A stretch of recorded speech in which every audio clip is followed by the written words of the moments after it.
Good evening. I'm going to call the Oceanside Planning Commission meeting for August Recording in 22nd progress. to order. Commissioner Simons, would you lead us in the Pledge of Allegiance? Everybody to stand. I pledge allegiance to the flag of the United States of America and to the republic for which it stands, one nation, under God, indivisible, with liberty and justice for all.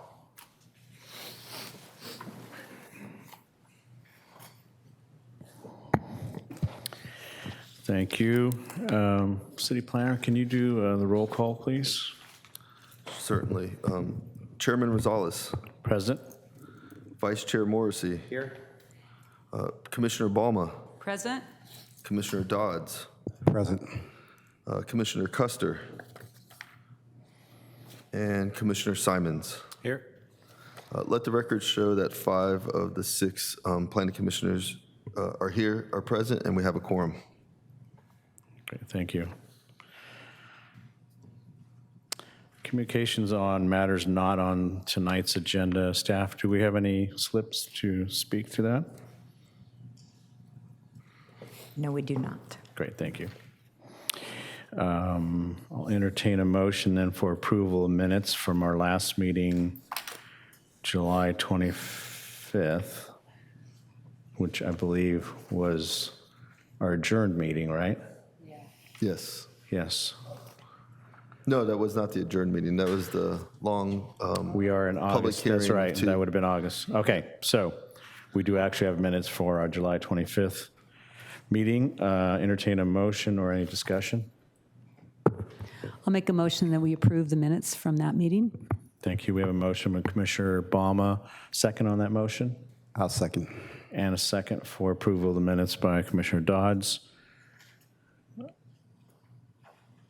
Let's go ahead and vote.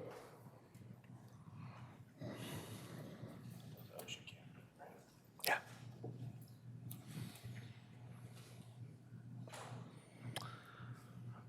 Chair Rosales, let the record show that there's 3 in favor and 1 abstention from the meeting to adopt the meetings of July 25th. Commissioner, And- Chair Rosales, I can't vote. I saw that Commissioner Morrissey, or Vice Chair Morrissey, was not included in that. But I'll vote for it. Let's go around then, just so it's official. Sure. Commissioner Dodds? Yes. Commissioner Balma? Yes. Vice Chair Morrissey? Yes. I'm a yes, and then Commissioner Simons? Abstain. Abstain. I wasn't present. So So we thanks, have Chairman Rosales. Let the record show that the motion passes 4-0 with One Commissioner abstention. Simons abstaining. Great, thank you. We may have to do this, we have a repair here going on. Okay, we'll move on. Transportation items, we have nothing on tonight's agenda listed, so we'll go our public hearing items, and we have 2 items tonight. We'll start with item 4, which is consideration of a regular coastal permit to allow demolition and remodel of an existing 3-story multifamily dwelling, in particular the exterior stairs, landing, and deck, located at 1305 South Pacific. Wes Huggett is the applicant. Delaney, looks like you're going to be doing our presentation tonight, but let's start with disclosures first. My disclosures, I read the staff report, and I went by or nearby the location in question here. Commissioner Simons? I just read the staff report. Vice Chair Morrissey? Read the staff report. Commissioner Obama? Staff report, drive-by, and a Google search, too. Thank you. And Commissioner Dodds? I read the staff report. Terrific. Good evening, Delaney. The floor is yours. Good evening. Good evening, Chair and Commissioners. I'm Delaney Carmen with the Planning Division, and I'm here to discuss Agenda Item Number 4, Regular Coastal Permit RC 2205.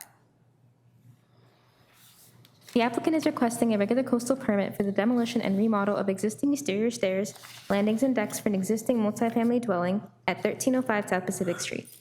The site is located in the South Oceanside planning area and the appealable jurisdiction of the local coastal program. The project site is designated urban high density by the city's general plan and mixed high-density and transient residential by the city's local coastal program land use plan. Per the city zoning ordinance, the property is zoned RT, residential tourist. The site is bordered by multifamily residences to the north, south, and east, and the Pacific Ocean to the west. As a part of the demolition and remodel, all 3 levels of stairs and decks will be replaced within the same footprint with a few minor modifications as follows. The top and middle level decks will be extended westward from 6.5 to 9 feet. The staircase on the bottom level will be relocated to the southern side, and the staircase leading from the middle level deck to the bottom will now descend westward instead of northward to allow for more usable deck space. Finally, the existing wooden railing on all levels will be replaced with glass guardrails with wooden posts. As shown in the floor plan, the existing and proposed deck generally maintain the same footprint with minimal impact, and there is no change being requested in the interior space. As detailed in the staff report, staff has evaluated the project and finds it consistent with the general plan, local coastal program, and zoning ordinance. The project will enhance the visual quality of the residence by replacing aging materials with a more contemporary style and will improve the visual image of the surrounding neighborhood. There will be no impact to public coastal access, and the proposal is consistent with the surrounding neighborhood character. In terms of zoning compliance, the project complies with applicable development standards for the RT district and is consistent with the stringline setback for shoreline properties. Therefore, staff recommends the Planning Commission confirms issuance of a Class 3 categorical exemption per SEQA, Article 19, Section 15303E, new construction or conversion of small structures, and approves regular coastal permit RC 2205 by adopting Planning Commission Resolution Number 2022-E21 with findings and conditions of approval attached herein. This concludes staff's presentation. The applicant was unable to attend this evening, but I will be available to answer any questions. Thank you, Delaney. I have just one question. Any input or feedback from the community or surrounding neighbors at all on this one? I have not received any inbound. No. Okay, thank you. Any questions for Delaney? Commissioners? No? The applicant is not present this evening, but that still means we can go to the public. Any slips for Chairman Rosales, we have no slips this evening. Great, thank you. I see some audience members. You don't have to put a slip in to speak on this item, so if you want to come forward, please do so at this time. Hello, Joan Bachman, Seaside Neighborhood. I just want to reiterate what I say on all the ones that are on this side of Pacific, that taxpayers are not going to save this home. So they can do whatever they want, but when it comes to my taxpayer money, the ocean is going to win, and I'm going to keep my money. Thank you. Thank you, Joan. Any other comments or input? Seeing no one come forward, we'll close the public hearing. Any final thoughts or questions from commissioners to staff, or no? Seems pretty straightforward. So I'll entertain a motion if that's where we want to go next. I'll go ahead and make a motion that we approve, confirm issuance of the Class 3 categorical exemption for new construction and conversion of small structures pursuant to Section 15303E of the California Environmental Quality Act, CEQA, and approve regular coastal permit RC 22-00005 by adopting Planning Commission Resolution Number 2022-P21 with findings and conditions of approval attached herein. Thank you. We have a motion by Commissioner Bama. Anybody like to make a second on that motion? I'll second it. We have a second. Commissioner Simons has seconded that motion. Any further discussion? Seeing none. Tom, is your thing working? Okay, so let's vote.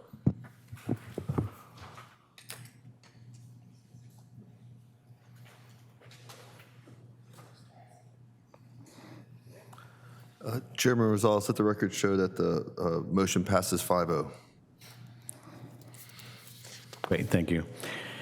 Item 5 on public hearing is consideration of tentative map, development plan, regular coastal permit, and density bonus for construction of a 146-unit apartment building located at the Terminus, or corner of Ditmar and Nevada Street. Applicant is Oceanside, Nevada, LP.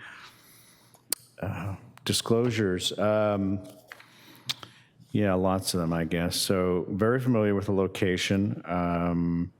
Read the staff report. was on the Planning Commission when we approved the previous entitlement on this, not this project, a different project. And then I think all of us also received quite a few emails, and several are here in front of us this evening. So emails and input from the community. Vice Chair Morrissey? Same with you of all those things. Great, thank you. Commissioner Dodds? Staff report, emails from the community, and I went by the site. Thank you. Commissioner Bama?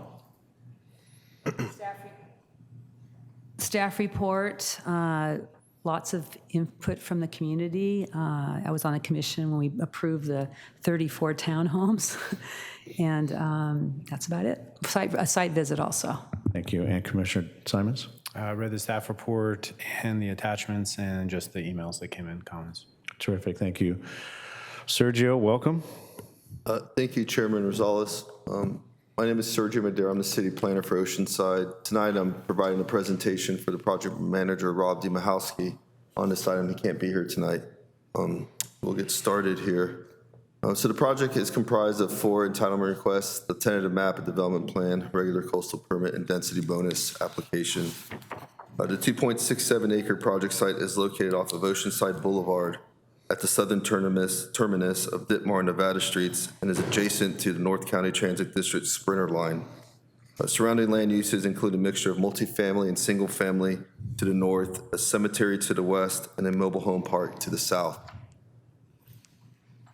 The project site is located in the non-appealable area of the city's coastal zone and has a land use designation of coastal high density residential and a zoning designation of R3 medium density residential. Immediate surrounding land uses and zoning consist of R3 and open space. By way of background, the project site has an approved entitlement for the construction of 34 townhomes known as the Breeze Townhomes. The project was initially approved by the Planning Commission in September of 2019, appealed to City Council, and ultimately approved on December 4th, 2019. A final initial study and mitigated negative declaration was adopted for the project and included mitigation measures to reduce project impacts to a less than significant level related to biological, cultural, and paleontological resources.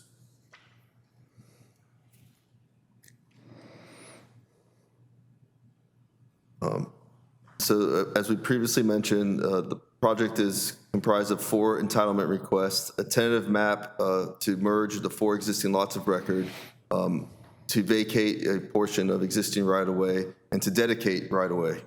It also consists of a development plan for a construction of a 146-unit apartment building with associated site improvements, and a regular coastal permit because the project site's located within the non-appealable jurisdictional boundaries of the local coastal program. And finally, a request for density bonus to increase the density by 50% of the overall site density by providing 15% of the project units to very low-income households. The proposed tentative map would merge 4 parcels of record into a single parcel. The map would also vacate portions of existing right-of-way on Ditmar and Nevada streets and would dedicate new right-of-way to accommodate parkways and sidewalks along project frontages.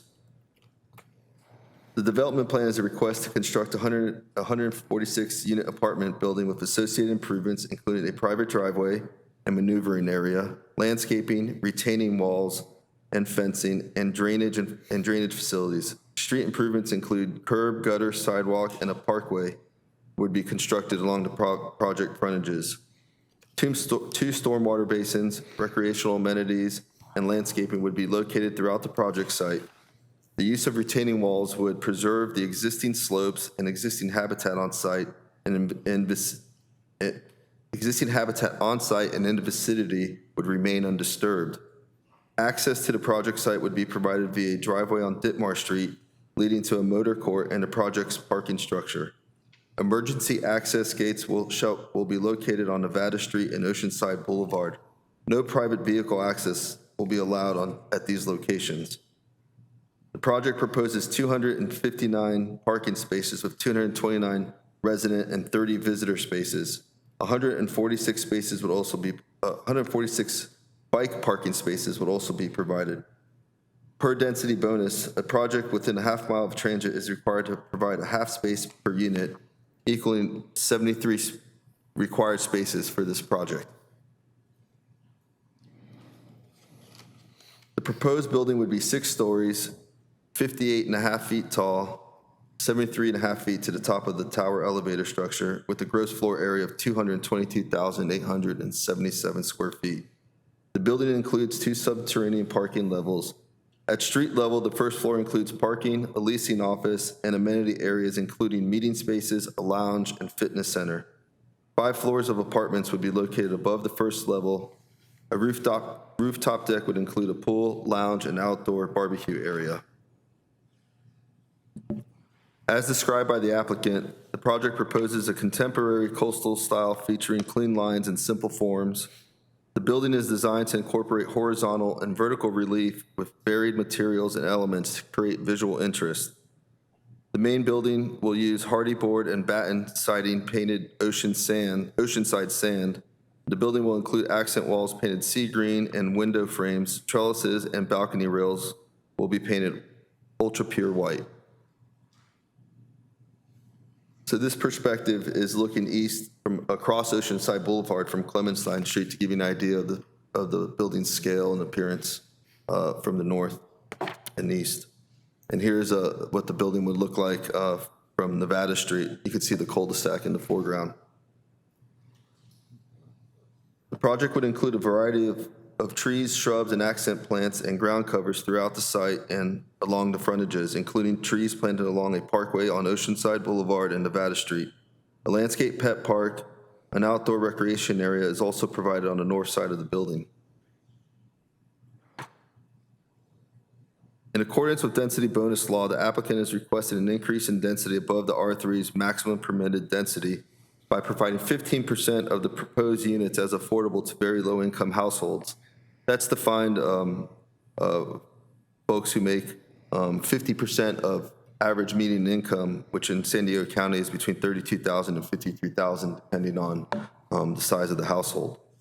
By providing 15% affordable to very low-income households, the applicant is entitled to a density bonus of 50% of the base density of the site's land use. The base density allowance for this site is 97 units. By providing 15% of the 97 units, the project receives 50% density bonus of 49 units, which equals a project total of 146 units. 131 of those units will be market rate, and 15 will be reserved for the very low-income households. For projects applying density bonus, state law entitles the project to certain incentives, concessions, or waivers. The applicant has not requested any incentives or concessions for this project. Density bonus, however, does allow the developer to request unlimited waivers or reductions to development standards that would physically preclude a density bonus project from being built at the proposed density.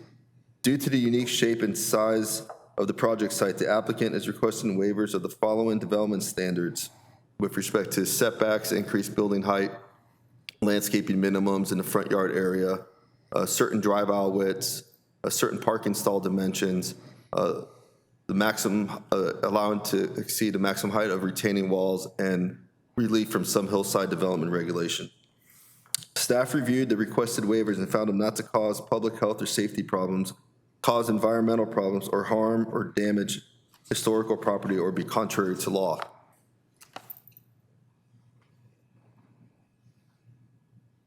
As allowed by density bonus, the project is only required to provide 73 parking spaces. The proposed project would provide 259 spaces, 229 resident and 30 guest spaces. Under typical R3 parking standards, a project, depending on bedroom count, would be required to provide anywhere between 219 spaces and 292 spaces on site. Staff notes that the project would have a reduced building footprint from the original project. As proposed, the lot coverage would be 25.7% compared to the original 32.5% coverage with the townhome project.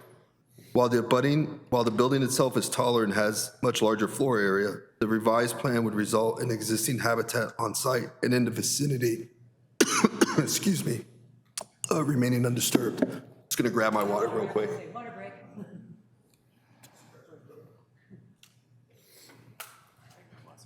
break. Everybody reach for your water. I felt the same way. Soothing.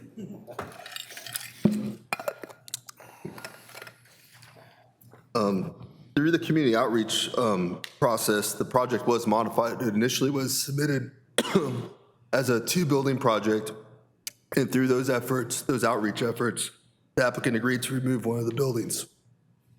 An addendum to the Breeze Townhome project was prepared in accordance with CEQA guidelines, sections 15162 and 15164, which allows a project to use a previously adopted M&D if no substantial changes are proposed which require a revision to the M&D resulting from new significant environmental effects, and there is no new information or substantial importance that was not previously discussed. Staff finds that the proposed project would not result in new impacts or increase severity of impacts previously identified.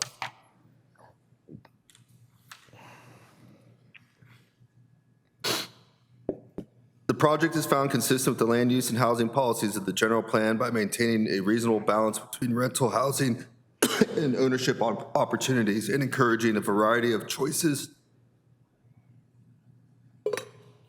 type, and location of housing. The project would provide rental opportunities for 15 low-income households and 131 additional market rate units.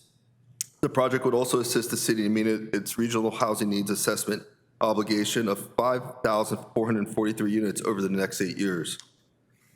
The project is found consistent with the local coastal plan objectives and policies regarding recreation and visitor serving facilities related to parking because the project would provide adequate parking considering the allowances under density bonus. The project would provide 259 spaces and 146 bicycle parking spaces. The site is also less than a half mile from the Sprinter station and would encourage ridership of public transit consistent with LCP policies to improve alternative transportation in the coastal zone. The project is found consistent with the R3 development standards of the zoning ordinance that's feasible unless requested waiver under density bonus. Staff finds the project consistent with the intent of the R3 district and applicable development standards, and it would not conflict with the requisite findings necessary for approval of a development plan. And finally, the project is found consistent with the provisions of subdivision ordinances, the subdivision ordinance, and has been prepared in a manner acceptable to the city engineer. With that, staff finds the request is consistent with the general plan, the zoning ordinance, and the requisite findings of approval. Therefore, staff recommends that the Planning Commission, by motion, approve the addendum to the final initial study and mitigating negative declaration for the Breeze Townhome project in accordance with section 15162 and 15164 of the CEQA guidelines, and approve tentative map, development plan, regular coastal permit, and density bonus by adoption of Planning Commission Resolution number 2022 P23 with associated findings and conditions of approval. That concludes staff's presentation. We are available for any questions that the Planning Commission may have. The applicant is also here and has a presentation that they'd like to provide to the commission as well. Thank you, Sergio. Do you want to remain up there, or do you want to go back to your normal? I think I'll go back. Okay. I'll start with the questions.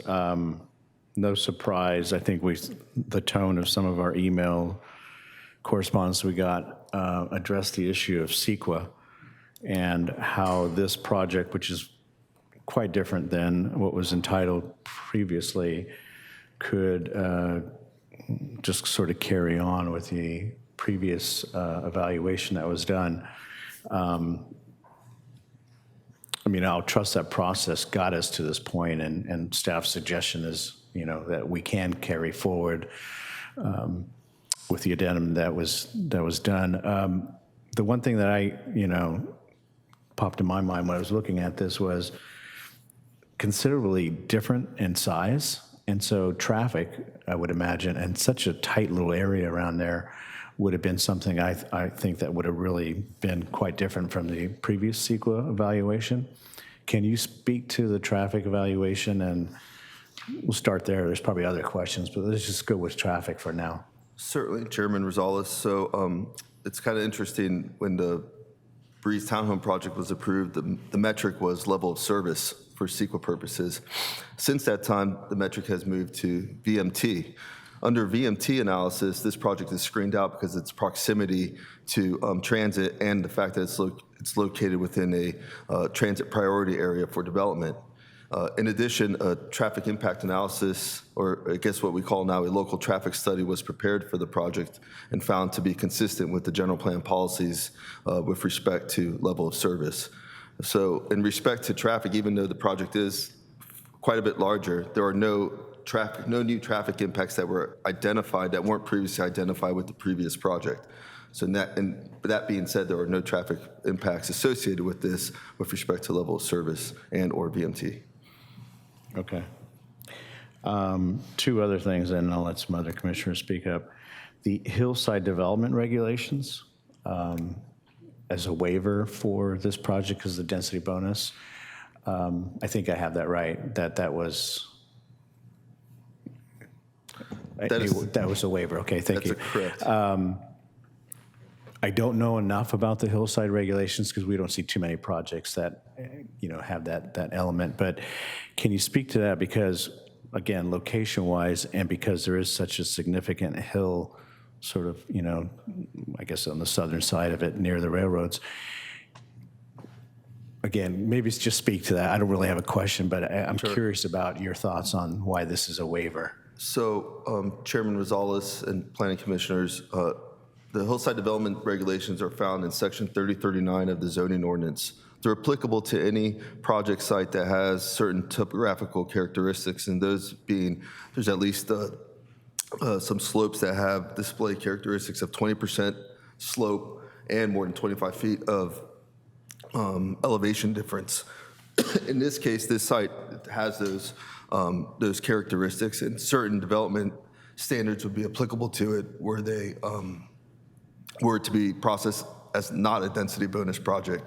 Those development standards, as an example, include a maximum height of 30 feet, would not render the project feasible at the density proposed. So they're entitled under density bonus law because of that physical precludement of the project at the density proposed to ask for a waiver of those standards. Okay, then that poses I think an obvious question. Was there a Geotech evaluation then? Because if the building height is so much taller, and if otherwise they weren't getting the density bonus, was there a Geotech evaluation that was done to accompany this development? So Chairman Rosales, to answer your question, yes, there was a preliminary geotechnical investigation prepared that was reviewed by the city's geotechnical consultant and found to be acceptable, which outlines the proposed construction methods of the building in question. Okay.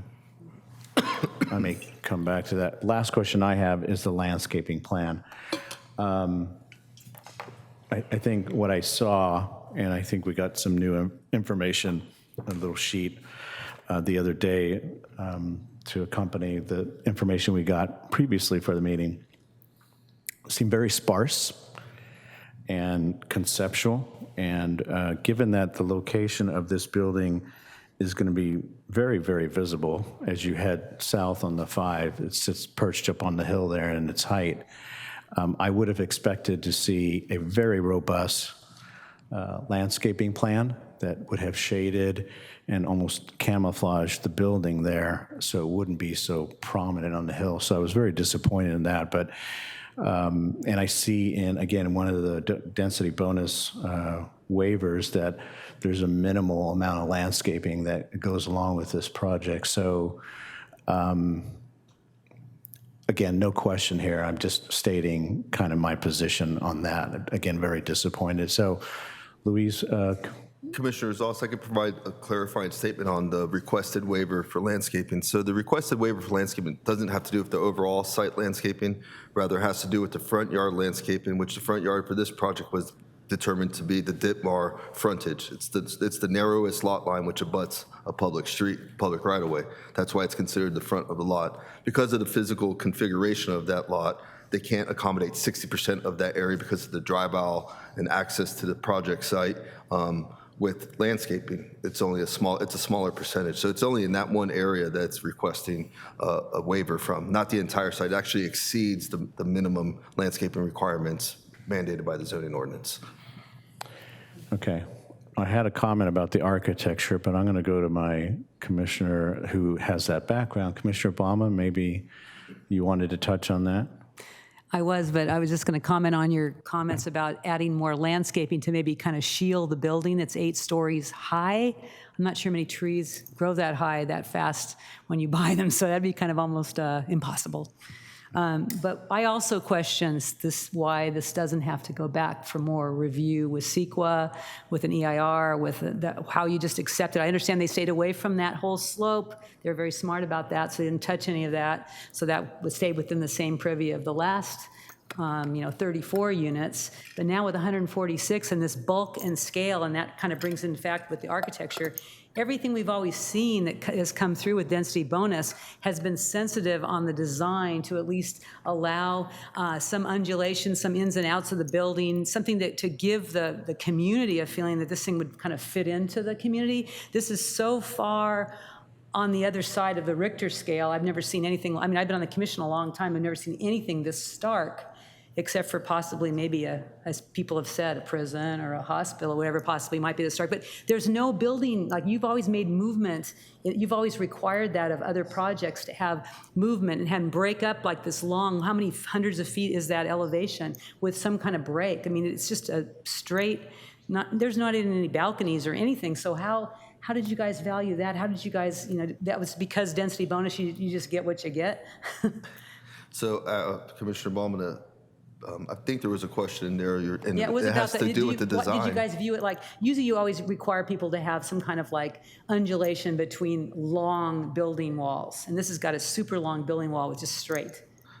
So you're speaking to the straight horizontal building plane. Yeah. That is seemingly unbroken up. So to answer your question, there are some architectural appurtenances that have been added to the building that provide that relief.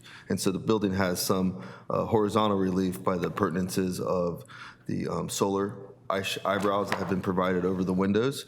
And it also has vertical relief in the roof line. So that was how we got it. If you provided too much inset or outset, you would lose area where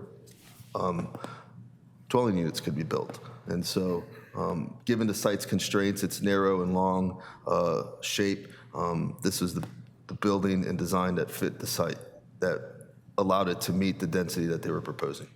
You brought up a good point because I couldn't really find out if those were really solar panels, those little eyebrows that go over every one of those windows. Those are actually, are those vertical? Are they just stuck right on the building, or do they protrude out like a shade structure? Like how is it? There's no sections. I couldn't figure that out. They are attached to the building. They are tilted. I'm not sure what the attachment method is. Okay. Perhaps that's a question we could ask. I was going to ask that question of the applicant, so I'll wait for that. Thank you. Commissioner Dodds? Yeah, I do have a few questions. You said that there's a private access to a driveway that's going to lead to the garage, the lower level garage. When you say private, is that going to be like gated, like a key fob that opens, close? I'm concerned about access, community access, not just the residents, but anyone from the area being able to get in and get to the garage areas. Sure, Commissioner Dodds, to answer your question, I believe the entire site will be gated and secured. Only residents will have access to it, or their guests, perhaps via a call box. And so there is going to be a gate at that Ditmar location. Okay. Another question that I have is, because the access is going to be on Ditmar, and Ditmar right in that area it bends and is kind of condensed.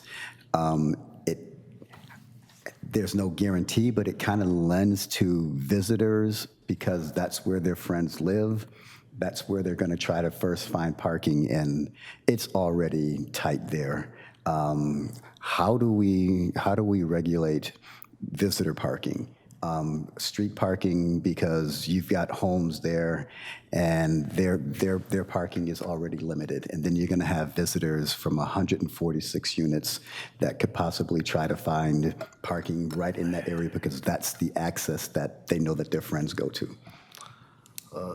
So to answer your question, Commissioner Dodds, the project provides 30 guest parking spaces, which is in excess of what the zoning ordinance actually requires. We can't regulate where people park, though. So if people wanted to park on the street and walk in there and get keyed into the facility, they could do that, and that's a potential. Parking, as you mentioned, on those surrounding streets are fairly limited, so that's something that will, once it's built, we'll see how it actually functions. Yeah. But to the bottom line is that they've provided parking in excess of what the zoning ordinance requires for this type of project. Okay. 2 more questions. This one, you talked about the traffic and that there was a study on the traffic. Did you consider the school that's literally right across the street and how, with 146 units, what kind of safety precautions are going to be taken to try to protect the children with people coming out of Ditmar and trying to get on Oceanside Boulevard, whether they're going east or west? So, Commissioner Dawes, to answer your question, the school in question is, I believe, is Ditmar Elementary, which is it's not a traditional school. It's a as I understand it, a school that serves a multitude of purposes for the Oceanside Unified School District. Those operations are completely separate from the operation and the functioning of the residential project. The project's been designed to comply with all city standards with respect to traffic engineering, civil engineering, safety responses through fire and police departments. So it will be constructed per plan. It should function the way it's supposed to per all rules, applicable rules and regulations. The safety of the children really is a function of the school, and they need to keep the children safe. The traffic associated with the project will be, they will have its primary access is going to be at a signalized intersection. The signalization of that intersection provides the safety necessary and gives people ample opportunity to cross Oceanside Boulevard as necessary. Okay. Last question. I didn't see anything that spoke about sidewalks because there's no sidewalk right now on Ditmar. They're going to provide sidewalk and greenage there. Commissioner Dodd, so this project will improve the east side of this Ditmar Street with sidewalk from the project entrance all the way to Oceanside Boulevard. Okay. And just so you know, that's a requirement to provide unobstructed access to the transit center. Without that, they wouldn't have unobstructed access to the transit center. So it's a real public benefit that the project's going to provide. Okay. Thank you. Commissioner Vice Chair Morrissey.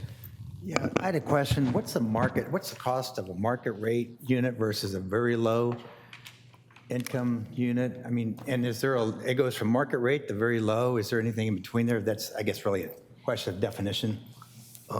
So, Commissioner Morrissey, to conversely answer your question, obviously the city has nothing to do. We can't dictate what the market can absorb for costs for a rental unit, for the market rate units. However, for the income restricted units, the very low income, the state publishes guidelines on what the maximum maximum rent could be for those units. And so I believe it's 30% of the VLI. Okay. And so that would be the maximum cap on the income restricted units. And these are going to be apartments for rent, not for sale. Chair Rosales, that's my understanding. Okay.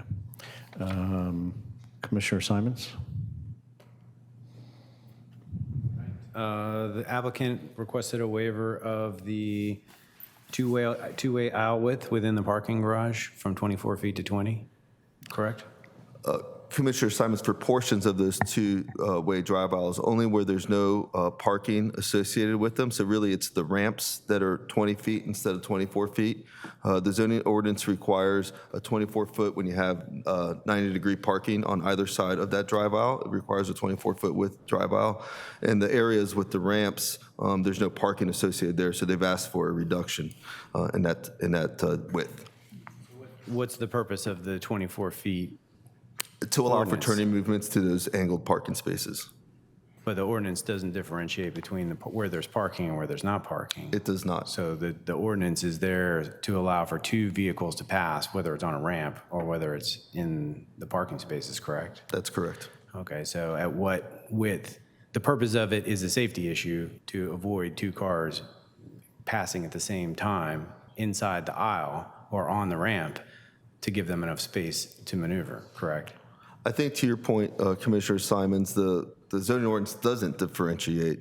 And so the requested waiver and the requested drive aisle widths were reviewed by the fire department, by the traffic engineering department, and found to be adequate. And my understanding is the fire department's rule of thumb is they'd need 20-foot clear to get a fire apparatus through. Okay, A yeah, fire yeah. apparatus wouldn't necessarily be going into the subterranean parking garage, but that's the minimum width that they require. So Yeah, that's what I was getting at. That meets was going to be my standards. question, is who reviewed it, just to make sure that it isn't a public safety issue, because that would be the grounds where we would not grant that waiver, as if it was a safety issue. So I just want to make sure That's correct. the right agencies within the city took a look at that and approved it. My second question goes back to the aesthetics. When you go to the addendum from the mitigated negative declaration, you're stipulating that there's no additional effects that have the potential to have significant impacts. So how did you guys come to the determination that increasing the height of this structure so much, you concurred with their report in the addendum that there was no additional significant impacts, right? They said, do the proposed changes involve new or more severe impacts? And the answer was no. And as the lead agencies, you guys concurred with that. So I'd like to see how you came to that conclusion. So Commissioner Simons, to answer your question, the CEQA checklist, Appendix G, it's typically referred to, describes what impacts are reviewed under that topical area, under aesthetics. And I'll just read to you the heading so you can understand why no significant impacts are found. Would the project have a substantial adverse effect on a scenic vista?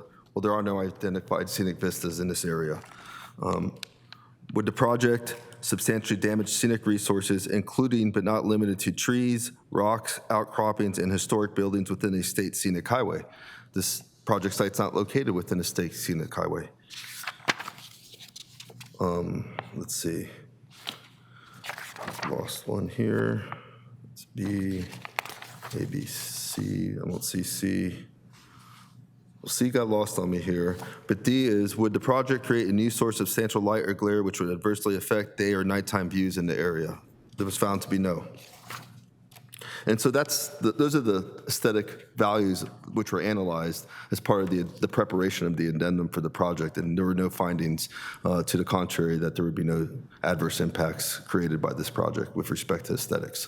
Okay, I know there are some comments that we received relative to glare. I don't know if someone is going to speak to that, and then we can readdress it when they speak to it, because we have nothing to really look at other than their comments.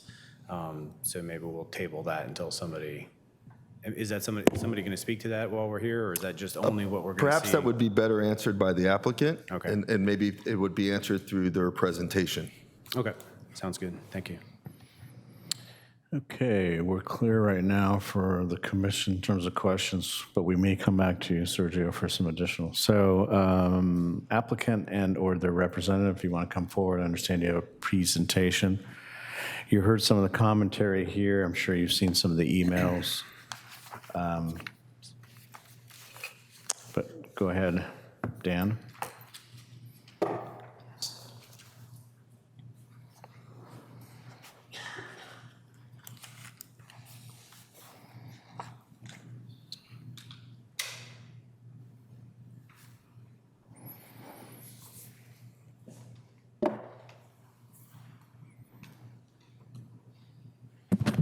Okay, thank you. I'm Dan Niebaum, the Lightfoot Planning Group, offices in Carlsbad, California, representing the applicant and the owner of the property this evening. Appreciate all the questions and the comments. We usually don't have that many before we speak, but I can speak to some of them through my presentation, and then we'll be happy to try to answer any of the others that you may have afterward. A few of the items, I think Sergio did an excellent job explaining, walking through, and we really appreciated working with staff, with Sergio and Rob, going through this project. These are complicated projects. They deal with density bonus and these issues, and you've looked at a few of them over the last year, and this has a number of the items that we've discussed over the past year. I wanted to show you the context. Sergio showed this, but I think it's important to outline where the project site really is. The box in yellow is the project site off Oceanside Boulevard.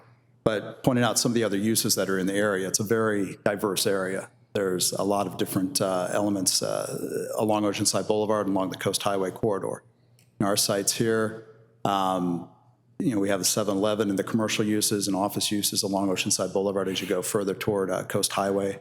The Ditmar School site, the commercial corners at Coast Highway and Oceanside Boulevard, the Rite Aid, the gas station, the other commercial uses. Then the Sprinter Station, of course, on Coast Highway. The light industrial uses that are located to the south of that. And of course, we back up to the Sprinter rail line. To the north of the project site is the Fairfield Inn and Suites project that's been approved and should start construction soon, the 99-room hotel project. North of that at Vine Street, there's office and commercial uses. North of that, north and east of that, it's the Best Western hotel use, gas station use. And on the east side of Interstate 5, there's the shopping centers right there. So the Oceanside Boulevard corridor is a very active corridor, very diverse. And Sergio had shown you this slide. This is a close-up of the site with 4 different parcels, a very eclectic site. Of course, talked about, and several of you were involved 3 years ago, there's an approved townhome project that remains vacant. The project hasn't been built. A number of things have happened since then, including COVID, construction pricing, state laws that relate to density bonus, as you know, and the city's efforts in updating their general plan and updating the sustainable corridors plan, which includes the Oceanside Boulevard corridor. I'm going to speak on several items related to that and related to this site being included within that corridor. Of course, the new project is 146 apartments, 131 market rate, and 15 reserved for low-income households, as Sergio walked through.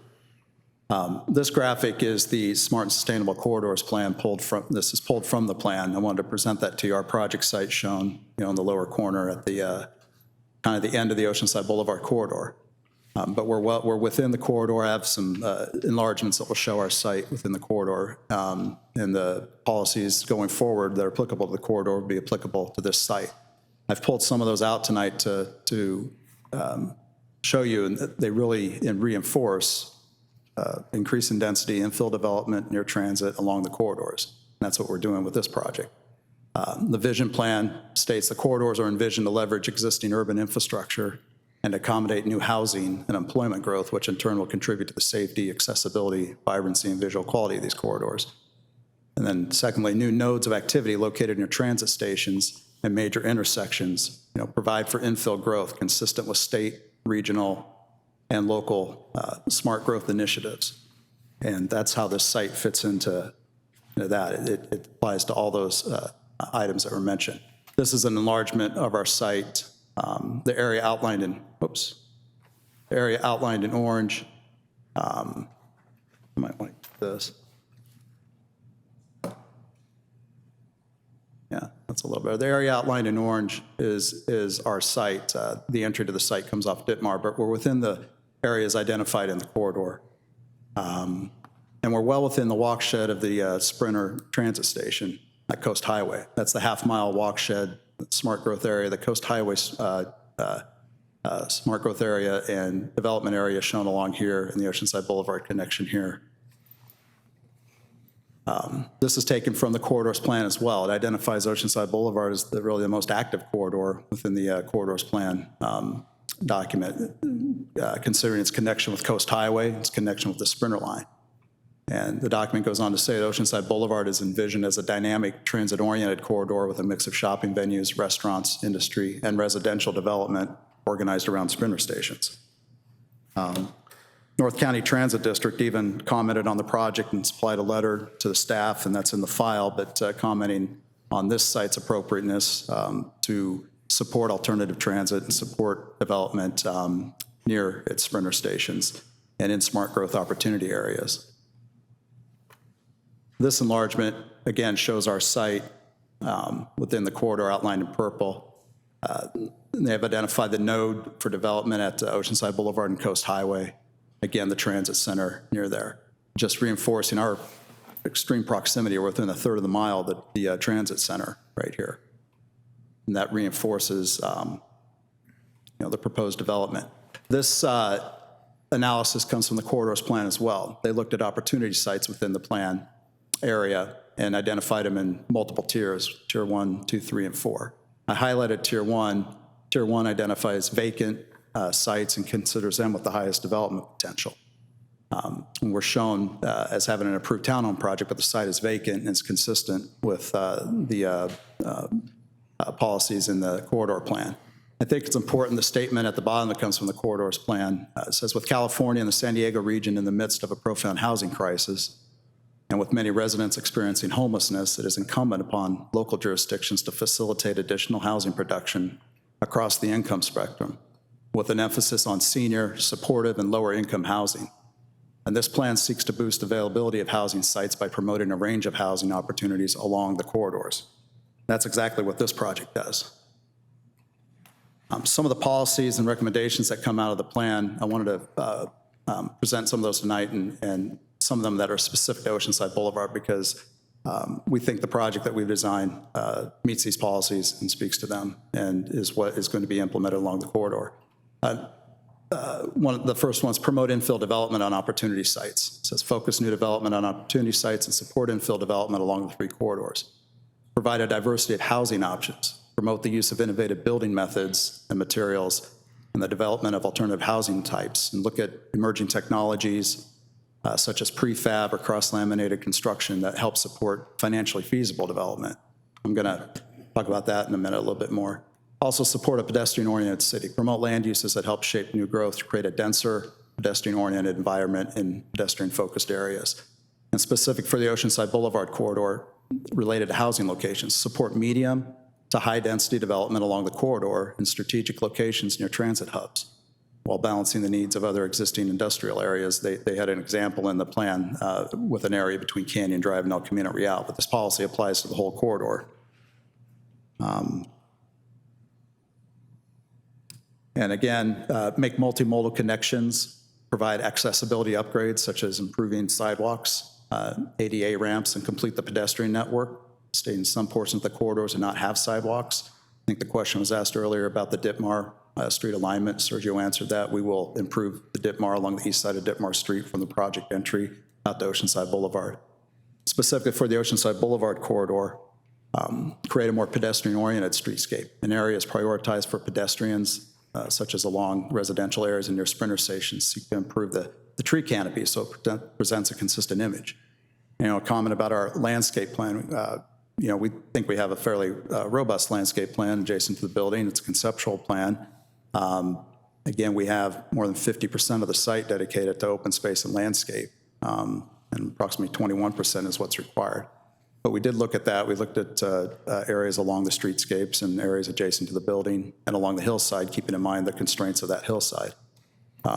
Again, with Oceanside Boulevard, enhance connections to sprinter stations, complete the sidewalk network, which we had done. This is an illustrative from the plan. That is that area shown at near between the Crouch Street Station, the El Camino Station. This kind of rolls all their policies and recommendations, I think, into one graphic, but it helps show the density and intensity and streetscape improvements kind of all in one that might maybe happen. But I think it's important to note the intensity. They show 6-story buildings. They show higher density. And there's really nothing at the location that they proposed it at. But I think it's indicative of how they're going to envision policies as this plan comes forward as part of the general plan. Ultimately, implementation under the corridors plan ties back to the city providing its RENA allocation. And the plan states explore incentives for on-site inclusionary housing and market rate residential and mixed-use developments. There's an opportunity for that here, obviously, with our inclusion of 15% of the units, or 15 units at the very low income level. Also connect residential and employment uses to public transit. Concentrate new residential uses in close proximity to light rail transit, a Sprinter line to downtown or South Coast Highway. We meet both those criteria, and to existing and future employment centers. We really meet all those criteria.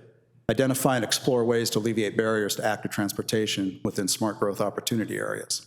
Or within a smart growth area as well, within the walk shed of the transit station, and improving the sidewalks from the project site to the sidewalk system helps to speak to that. Again, Breeze does several of these things. We're an infill development on an opportunity site. We're a vacant lot consistent with the Tier 1 high-density development criteria. We're located near the transit hub within a half mile of the Sprinter Station. We included that affordable housing, as we've talked about. We talked about completion of the sidewalk network along Ditmar. We're also going to complete the project frontage along the Nevada Street cul-de-sac and improve that sidewalk, and we'll connect into the existing sidewalk on Nevada Street to provide that connection to Oceanside Boulevard. And we also have included street trees along the project frontage along South Nevada Street and Oceanside Boulevard. Sergio kind of went through some of our architectural slides, and I'm going to present a little bit more detail on that and more detail on how we got to the building layout. This was something I mentioned earlier. The corridor plan talked about using innovative construction methods to make projects more feasible, more cost-effective. This slide comes from the corridor plan. It's a picture of modular construction. Right now, the applicant's looking at modular construction for this project and is talking with modular builders. And that would be a goal for the project, but that speaks partly to the design of the project, the layout, the constraints on that site to provide the units that are allocated to it, and provide what we thought was a very interesting building based on those constraints. So, the data on the buildings, 146 units, but that breaks down to 92 one-bedroom units that range in size from 432 to 776 square feet. That's predominantly a one-bedroom. 20 two-bedroom units ranging from 927 to 944 square feet, and 34 three-bedroom units ranging from 1,125 to 1,149 square feet. So Sergio showed you the site plan for the development, but how did we get here? He mentioned early on we did have 2 buildings proposed on the site. We also had less parking proposed with the site, and we had a neighborhood meeting early on in the project process, and a number of those items were concerns for neighbors. So we took a look at that. We eliminated one building that's now over here in the area that's shown as a detention basin up near the nearest residences. We've kept the access to the site the same off Ditmar and Godfrey. I think it was discussed that would be a gated entry. That actually won't be gated there. That's an open entry, but the entry to the garage is gated. This service drive provides access for deliveries, service vehicles, and for guest parking. So we want to have that accessible onto the interior of the site. But to get into the building, you wouldn't be able to get into the garage without a card key, or into the lobby or past the lobby without your key to the room. So it's a secure building. I know there's been some comments and concerns about that. Also, we want to maintain, the only access to the site is from Ditmar and Godfrey. The Nevada Street area is only an emergency vehicle access point.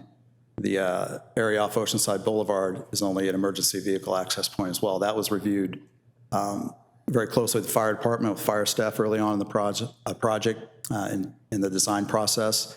And we've got their endorsement on that layout, and looking at providing a fire turnaround in the motor court area and giving them those emergency vehicle access points. And they looked at the design and size of the building, the access around it, and were satisfied with the design and signed off on it actually very early in the process. One of the other things that we did with this project was to move the building over as far as we could to the eastern and southern parts of the site, to get that footprint that is actually less than the footprint of the townhome project before. We know it's many more units, but the footprint's only 25% of the site, and it was 32% before. We were able to pull it back a little bit more, or avoid these habitats along these steep slopes, as the previous project had done, but we've pulled this up a little bit more. We do have retaining walls along there, but I believe less than what we'd had shown before. And we're able to avoid any habitat impacts in those slope areas. And I know we've had some comments on that previously. I think you got a comment letter earlier today from law firm commenting on our biological analysis for the site. And we provided a response to that this evening. That same firm issued a letter 2 weeks ago, and they updated that letter today. But we're very confident in our biological analysis, and our biologist took a look at that and stands by the analysis we did for this project. We're not impacting any of these habitat areas, and those sensitive habitats would remain intact and wouldn't be affected by this project, whether it's larger or smaller. Again, this project has been designed with the residents in mind and provides a number of amenities. Sergio mentioned some of them, but on the first level, there's meeting spaces, lounge and multipurpose areas, an arts and crafts room, fitness and yoga rooms. There's private storage in the garage. The exterior amenities include the pool deck and roof deck, 6,000 square feet on the roof area, outdoor cooking and dining facilities. There's the pet park, the dog park at Nevada Street. In this area right here at the front of the building, that's a landscaped area, but provides a pet area for the residents to use. That's a fenced-in area. We also have the bicycle parking room located off the first-level garage area. 146 bicycle parking spaces would help support alternative transportation means for the residents and that proximity to the Sprinter station as well. One of the other things we did, too, and that was mentioned before after the meeting with the neighbors, we significantly increased the parking within the building. So 259 parking spaces, where 73 are required. And I think that's significant for a density bonus project. This slide just kind of goes through the pedestrian circulation around the building. As we're all aware, the building provides full sidewalks around it for access, provides access from each end of the building, but access out to Oceanside Boulevard, access along the project entry out to Ditmar, and access onto Nevada Street for residents. There's 2 gates on a Nevada Street cul-de-sac. Those are going to be locked, resident-only access gates. The comment was before about, guest parking on Nevada, but the intent is those gates would be locked by the residents, and that would deter guests who don't have those keys to park there and come in those gates. Parking is limited there anyway, which would be a deterrent to people parking there, we believe. So that was looked at very closely in the design of this. This also ties into a slide I wanted to show you. This is our pathway to the Sprinter station. And the project would, as we mentioned, complete the sidewalk along the east side of Ditmar here as you exit the project site on Ditmar and Godfrey. Your path to the Sprinter station would take you up to Oceanside Boulevard. You could cross with the light that's at Oceanside Boulevard at Ditmar. You go down Oceanside Boulevard to Coast Highway, cross at the light there, and head south on Oceanside Boulevard or on Coast Highway to the Sprinter station. And that's approximately 1/3 of a mile from property line to property line. It's about 1/4 of a mile, probably worst case scenario. But the way it's measured under the state law is from property line to property line. But that would be the most, that's the path that utilizes the traffic signals. You could also go down Godfrey Street straight to Coast Highway, but you'd have to go back up to the traffic signal at Oceanside Boulevard to cross. Again, some of the amenities we were talking about. This is a view of the roof of the building showing the rooftop solar and rooftop pool and deck area. I just mentioned parking, but I wanted to touch on it again. As Sergio had mentioned, the state density bonus law, when you're within a half mile, only requires 1/2 space inclusive of guest parking. And that only would be 73 spaces. We're providing 229 spaces again in the garage, and 30 of those spaces are designated for guests. Under normal zoning standards, that would exceed normal standards for a medium density or a multifamily building. The majority of those are provided within the parking garage, the secured parking. There's 7 or 8 spaces provided in the motor court at grade, provide for that convenience. And there's also a delivery space shown in the motor court area right here near the lobby area. Again, this is more the vehicle circulation plan for the site I mentioned earlier. Emergency vehicles only on Nevada off Oceanside Boulevard. The main vehicular entry for guests and residents off Nevada Street. Some of the other amenities that relate to sustainability features for the project, as I mentioned earlier, there's solar panels on the rooftop, extensive solar. There's vertical solar panels designed onto the building that was discussed earlier. There's also the solar panel awnings over most of the windows that face the on the facade areas of the building. Again, the landscaped and undeveloped area of the site is approximately 51.8, almost 52% of the site. The area is shown in green. That includes our open space hillside areas that are maintained with the project. Lot coverage for the project site shown in gray again is only 25.7%. So this view you've seen before, but this points out where some of these features are located in the building. Vertical solar panels are shown along the elevator shafts in those more vertical areas of the building. The roof top pool deck and the solar panels shown above the windows, and the motor court entry just for context. we tried to respond to the coastal architecture criteria in Oceanside that, we had talked about early on in the project. We talked with staff about, how to approach this. And there's a number of things I think that were done with this building to make it more amenable to that. There's a number of different building materials that were utilized. It is a long building, but that's broken up by the vertical tower elements and offsets in the building materials. And that shows up a little better here, and I'll go back to that slide. But we have the vertical board and batten siding on the larger mass of the building. That's offset by, the horizontal shingle panels in the elevator lobby areas and on these vertical tower elements that are designed across the expanse of the building. Let's go back to here. So these vertical elements that also have the trellis elements along the roof line that break up the roof line, they help align and break up that horizontal mass of the building. With a design like this and the constraints on the site, it's still a rectangular building, but we tried to do that visually, try to have offset of materials, and I think that, that is achieved with this design.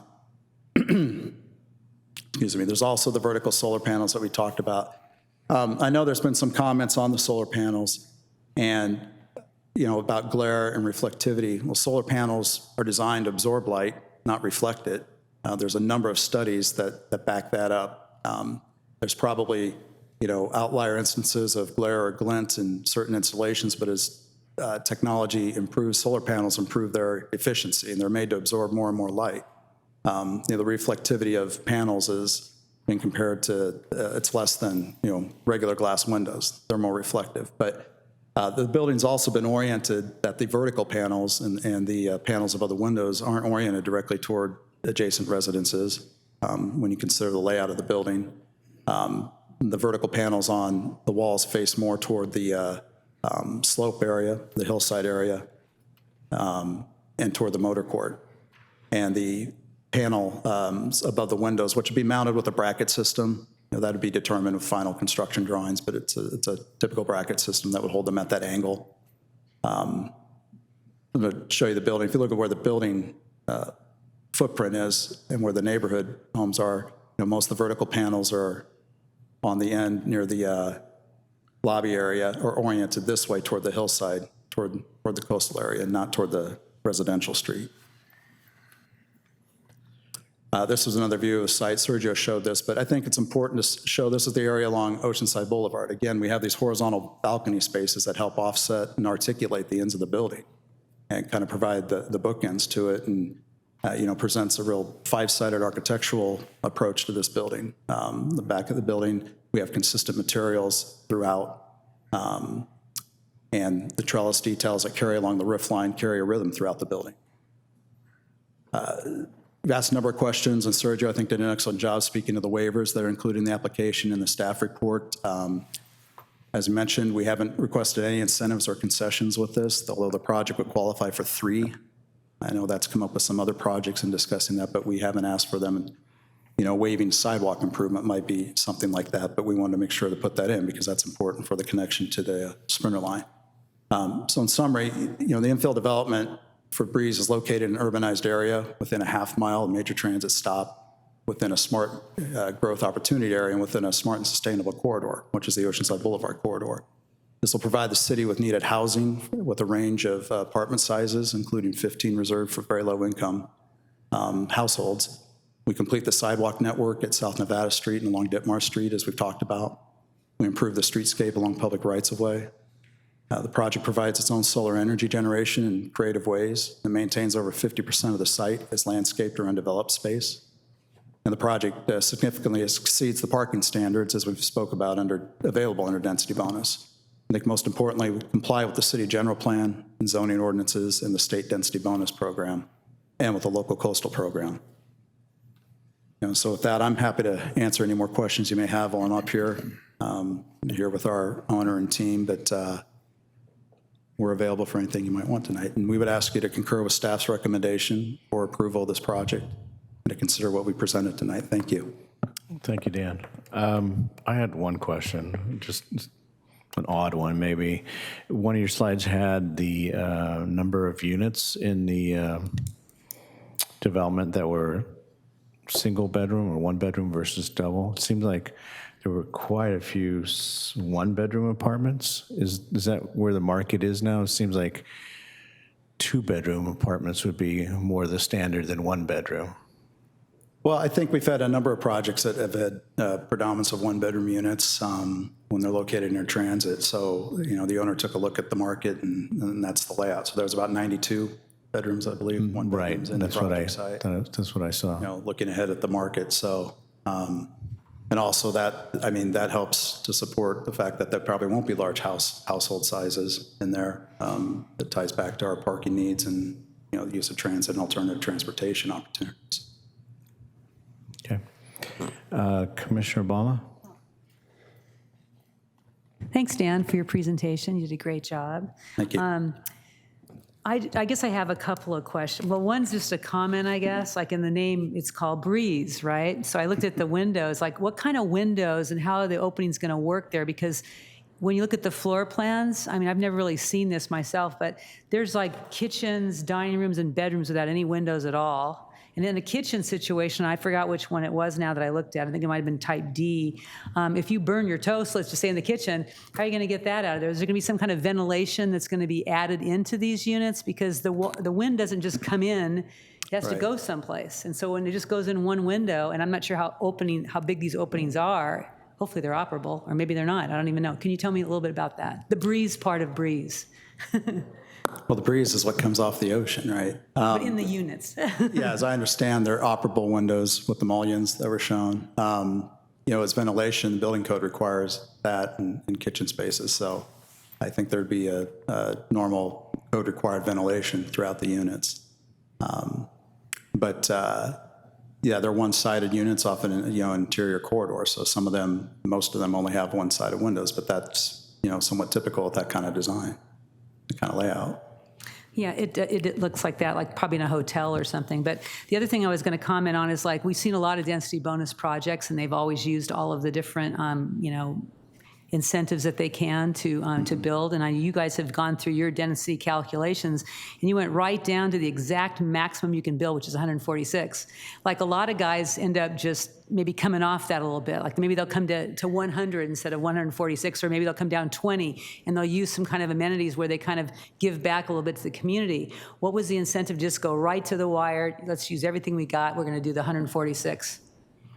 Well, I would contend that the projects I've been involved with, they have been using, I think, the max density that they're available to, maybe one or two units off, but that's to speak to the need to make the project profitable and function as well. But the number of units in that area is what the zoning code can allow and what the density bonus law can allow. Yeah. And providing a 15% of affordable at very low income, there's a benefit right there, because it could be at low income or moderate, not moderate, but it could be a low income, the bonus isn't as high. And that's standard in the state law, that's a given, but. I really do like that. Some of what you've done, like the added parking's great, the bike storage great, providing more housing is great on a transit corridor. There's a lot of bonuses that you've done with this project. I'm not saying the whole thing is just like whatever, but just the idea that the community, this is pretty harsh for the community to have. We've never seen anything like this, except for maybe the building down by the harbor that got built years ago. But everything else is pretty much in kind of line with what we thought was going to happen when we start to get into these bigger projects. I was just hoping that maybe this developer could kind of maybe soften it a little bit by not going right to the mat with everything that you can get and all the rules. He's used every rule he can get, so that's good for you. But a bedroom without a window or a kitchen without, I just can't see living there and then calling it luxury when it's kind of like you're living in a more of a, I don't know. Maybe they all should be lower income housing. Maybe that would make it more palatable to people to want to live there. But you do have some amenities. There's a pool. Hopefully you might have to get like a token to maybe use it, because it's going to be pretty crowded, I would think. Not huge. Anyway, I could go on and on. I thank you for listening to my banter. But it's pretty harsh to, it was shocking for me when I first saw it. Just kind of like it was out of the box, right? I think it's a larger project, but yeah. As you get into it and look at the smart and sustainable corridor, plan that's coming forward that you guys have seen a couple of times. Right. It's calling for higher density. State But that law's picture calling you for higher showed us, density. that was totally different. That had some ins and outs and some balconies. Like another thing, there's no balconies except for on the very bottom floor, there's a few patios. Why wasn't there any consideration for a balcony here and there? Well, again, the footprint of the site makes that more complicated to add in. And we want to keep the building narrow and fit within that footprint. And, you know, the balconies on that lower level are tied into the foundation or tied into that lower level with the garage construction as well. But on the top floors, you couldn't add a balcony here and there just to kind of break it up a little bit? Yeah, that wasn't really the plan for that, so. Commissioner Simons. All right, thank you. Thanks for the presentation. I thought it was good. I think you laid out the project as it meets all the requirements, laws, plans, all that stuff. So I think that a lot of umbrage that people take with this particular project should be directed at those plans if they don't like it. I mean, you meet all the things that are there. So I can see that. I do want to revisit the vertical solar panels and the glare issue. If you could slide back a couple slides where there's a picture of the vertical solar panels as you look back down towards the hill, you know, as you're looking back. Yeah, right there. So you've got the solar panels that are vertically oriented and flat, and you've got the sun that is somewhere going east to west and in the, you know, more and more south during the winter. So there was a commenter that submitted comments that demonstrated that there is a potential glare problem with solar panels through pictures and articles and whatnot. Specifically, as you look at this orientation here, sunlight that hits these vertical solar panels has the potential to impact those homes down there on the base of the hill. And you mentioned in your discussion points that, yeah, there's a potential for that to occur, but we can mitigate it by using certain materials and types of solar panels, correct? Well, yeah, I didn't say that I think there was potential here. I think the orientation of the panels, you know, would mitigate that and would avoid that situation for those homes at the bottom of the hill. The technology of solar panels that they absorb light, they don't reflect it or provide glare or, you know, and panels are made with surface indentations now that help diffuse any glare if it were to exist. So it's not such a specific bounce back type glare that happens. So how would we know that? I mean, in the environmental impact statement, the mitigated negative declaration, this was not discussed, this potential impact. So you're saying that it's not an impact. Some commenters are concerned with pictures that they have shown that there's a potential impact, and the way to know whether there is an impact is to have considered it and studied it and potentially provided some materials and products that would mitigate that impact. And in the addendum, we say with this project, there's no additional impacts to glare. Right, and you know, glare is not an item that the city has in its list to be required to study in an addendum. When we looked at that, Sergio, I think, went through those points in the aesthetics section. There's a number of national studies that discuss the minimal issue with glare off solar panels, and that they, again, absorb light. They're at the low end spectrum of any kind of glare. There's a study that shows that roof shingles provide more glare than vertical solar panels. So we don't have a study that looked at it in that level of detail, but as far as the design goes and looking at that with staff, it's noted that there's not a city requirement. Look at that as part of the addendum or part of an environmental review. It's also, I think, considered in the industry that there aren't major issues with vertical panels throughout. There's, again, a number of federal studies that back that up. And where these are located, again, I don't think they are going to affect those homes down there. The southern exposure of the sun will move along that side of the building and move further toward the ocean, but it won't expose the side that kind of faces out to Nevada Street. I don't think you're talking about the homes down below the Cavalier area, potentially. You know, they're at a distance and an elevation quite a ways away from this building as well. That's another factor to consider. Yeah, I mean, my only point is it's something to consider, and it's something that should have been, maybe potentially should have been studied in the, either looked at in the addendum, or it is a potential additional impact because this wasn't in the project before, the panels to this height. So maybe that doesn't satisfy the requirements to use the addendum. That's my comment. And that's only in response to the comments that the public submitted saying, hey, I think that there's going to be a glare problem here. And I don't, what I'm hearing from you is, don't worry, it's not a problem.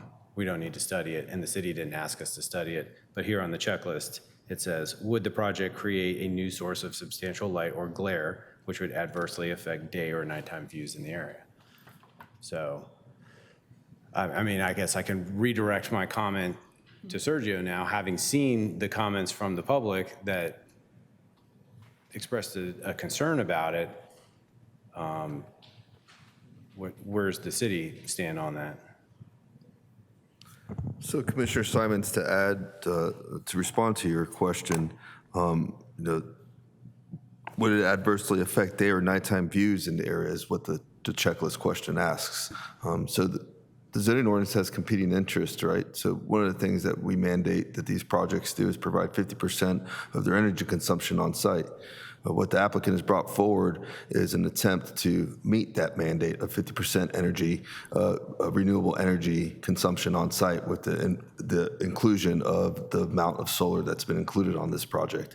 And so there's competing interests. The checklist doesn't specifically request that we review the potential for glare with respect to solar installations. The zoning ordinance has a performance standards section that does require us to take a look at glare and with respect to light, and I forget the other section here, it escapes me, but it has nothing to do with solar panels.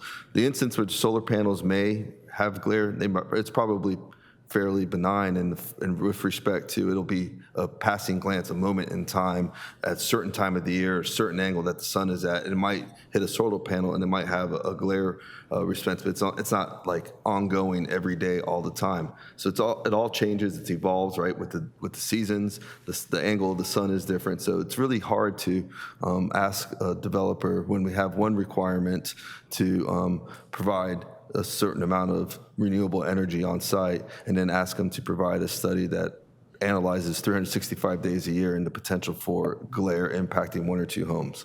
So I think the competing interest of providing renewable energy on site wins out. Thank you, Dan. I think that's it for the moment. Okay, thank you. Staff, how many slips do we have? Chairman Rosales, we have 4 slips. Great. You want to call them up one at a time? The first speaker will be Adam Frankel, followed by Diane Nygaard, followed by Joan Bachman. You will have 3 minutes to speak. Sorry about that. Good evening, Commissioners. Thank you for having me. My name is Adam Frankel. I'm an attorney with the law firm Lozo Jury. I'm here tonight on behalf of Supporters Alliance for Environmental Responsibility. SAFER respectfully requests that the Commission deny the proposed addendum for the Breeze Luxury Apartments project. In particular, SAFER requests that the Commission find that the addendum is improper under CEQA and that an environmental impact report, or EIR, is required. The use of an addendum here is clearly improper. First, CEQA prohibits the use of an addendum when a project's proposed changes introduce new significant environmental effects or substantially increase the severity of previously identified environmental effects. CEQA also prohibits the use of an addendum if those changes will produce one or more significant impacts that were not previously considered. The proposed project clearly meets these criteria because it would create significant environmental effects that were not contemplated when the 2019 Mitigated Negative Declaration, or MND, was adopted. That approval permitted the development of just 34 residential units.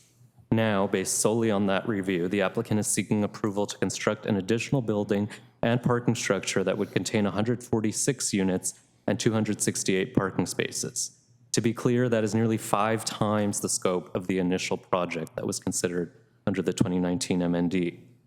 Contrary to the applicant's letter submitted in response to SAFER's earlier comments, a fair argument clearly exists that the project will produce significant environmental impacts which were not previously considered in the 2019 MND. Notably, in Ventura Foothills Neighbors versus City of Ventura, the Court of Appeal held that an addendum was improper for the approval of a proposed 15-foot increase in building height. In fact, the court explained there that such changes, the 15-foot increase in height, were, quote, substantial and required the development of a subsequent EIR. This expansion in the size and number of units clearly meets that threshold. In fact, the proposed development would create numerous environmental impacts that were not and could not have been considered or mitigated by the earlier MND. SAFER presented independent expert comments today regarding the project's likely impact to the site's biological resources and plans to supplement the record with additional expert comments detailing likely impacts to indoor air quality, local air pollution, greenhouse gas emissions, and noise. Each of these are categories that must be considered and mitigated under CEQA. Therefore, we respectfully ask you to deny the addendum and direct the Planning Department to prepare an EIR for this project. Thank you. Thank you, sir. Next speaker. Good evening, Chair, Commission. Diane Nygaard, representing Preserve Calavera. Frankly, this revised project is just an abomination. Yes, it's along a major transportation corridor where dense development makes sense. But shame on this developer for taking an approved project for 34 townhomes and turning it into 146 apartments in a single massive 73.5-foot tall building. Clearly, they designed it to cram in as much as they could that would not trigger any additional requirements for mitigation. Look at the traffic study. Traffic more than quadrupled, but it just barely is below the threshold for LOSF that would have required mitigation, just barely below it. What does the community get with all this? The bare minimum additional affordable units required for this amount of units that were added, bare minimum. The bare minimum green building code, no additional energy improvements or offsets for greenhouse gases. And look at all of the waivers that they're getting. The staff and the developer looked at those. They believe that they're acceptable, but you have a right to make your own judgment about the safety and adequacy of every one of those. Have they addressed adequate drive aisle width, safety of school kids in those areas with no traffic mitigation and glare? Have they addressed those issues or not? You have a right to an independent judgment. The LCP supports high density in this area, but says don't confuse that with overcrowding. Such increases should be combined with increased amenities and be designed, quote, so they do not detract from the attractiveness of the urban and a livability of the urban environment. You can say no to this abomination. Even density bonus projects allow consideration of health and safety. And there's at least 3 areas where they exceed those thresholds. First, traffic cumulative impacts only considered already known projects from 2019, not all of the additional density bonus projects that have been approved in the last few months. Second, one of the waivers is for hillside development permit provisions. They're specifically designed for public safety, yet they're proposing to waive those. And for greenhouse gases, they assumed a 30-year life. 73% of the housing stock in this community is over 30 years old. Clearly, housing projects last more than 30 years. They're not mitigating their full greenhouse gases, and that contributes to cumulative health impacts from climate change, and we will all pay for those. So we urge you to just say no to this project, require that every one of these and every other safety issue has been addressed with this project. Thank you. Thank you, Diane.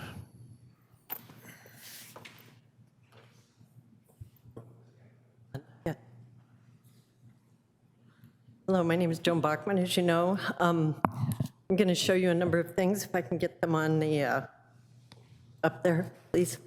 So this is my neighborhood. We own the duplex, my husband and I, across the street, and we live nearby. We raised our family here.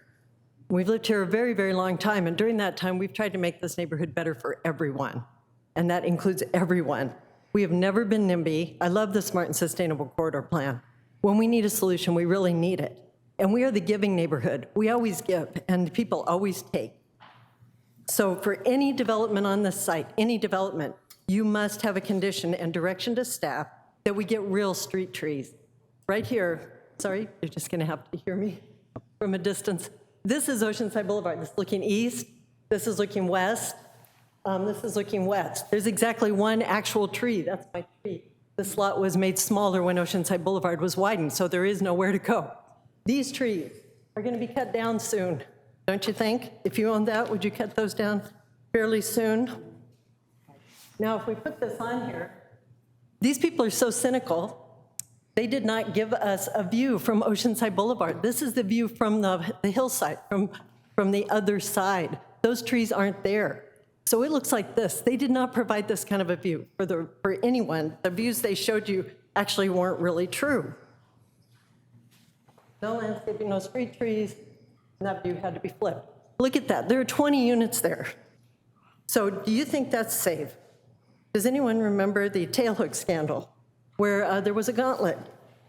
Can you imagine walking past those 20 units every day at night on your way home? So this development has failed in so many ways. They actually repeated the mistakes of Cabrini Green, of the Robert Taylor homes on Cabrini Green. That happened because they failed to provide community, which they're not providing, and they had elevators that people have to wait. A lot of people have to wait. And if you think these are full of single people, these are full of families. That gate will never be closed. It will be propped open. We know how this works. We live here. So this is the butt of the building that we're getting in, Kevin, can you hand that out? That we're going to get, okay? And this is in our faces. This is Oceanside Boulevard. This is what a street tree is. I have a copy for staff later. This is a street tree. A street tree is on the street. There are no street trees in this thing. So that must happen. And this is a difference. You guys approved this thing over here. I asked you to put in street trees. You failed to put in street trees. Nothing will make this better. This is the side with the street trees. Do you see the difference? We must have that. We must have it through our entire neighborhood. This is what we're talking about. This is the preferred design. Appropriate parking. It's just overparked in weird ways. It needs more dedicated. It needs separate towers with separate ingress and egress. Those yellow things are the stairs, elevators. The bioswale is never gonna, it's gonna be developed. It's in the wrong place. What is it draining? And all the trees aren't getting that benefit. So please make the bioswale actually work, make the solar actually work. The ticky-tacky stuff on the top is not okay. Those are just ticky-tacky solar panels. And you gotta have the green space that actually works. So please pull it back, give us our street trees, and make this thing look different. It's ticky-tacky, it's a spite building, it's cynical, and I'm sorry, this architecture is the worst I've ever seen. This is pornographic architecture. It is horrible. So please say no. Thank you, Joan. Final speaker? We have one more. Yes, Chairman Rosales. We have Kevin Bachman. If you'd please come forward, you have 3 minutes to speak. Either side? Yes, sir. Hi, my name's Kevin Bachman. I live in Seaside area.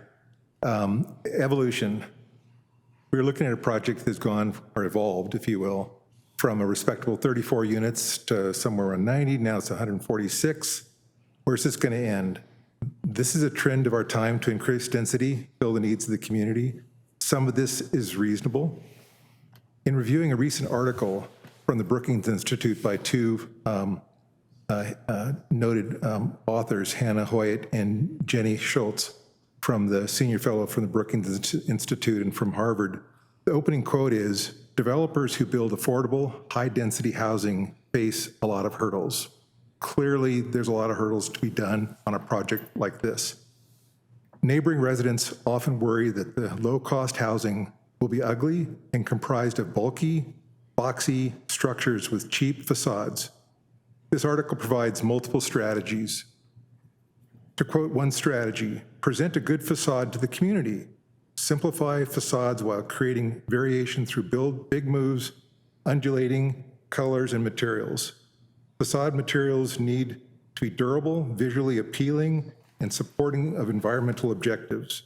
Design guidelines often call for a mix of materials, encouraging bays or other forms of facade manipulation to create variation.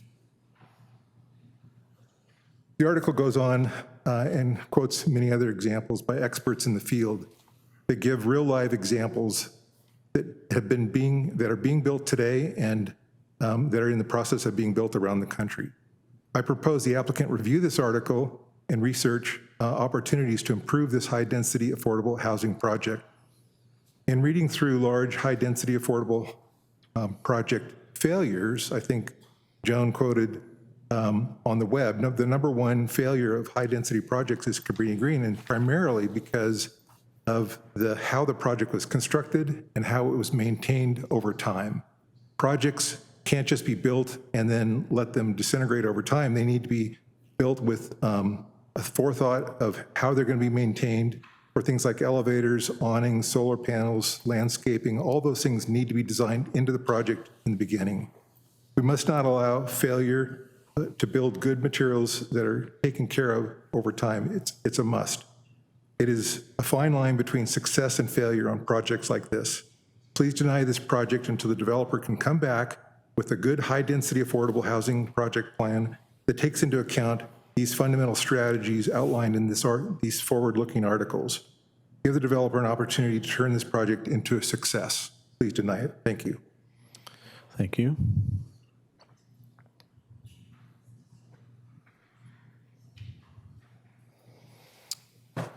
Good evening.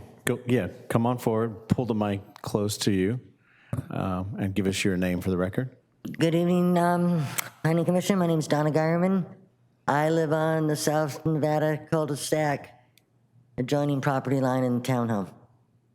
I am really concerned about the parking.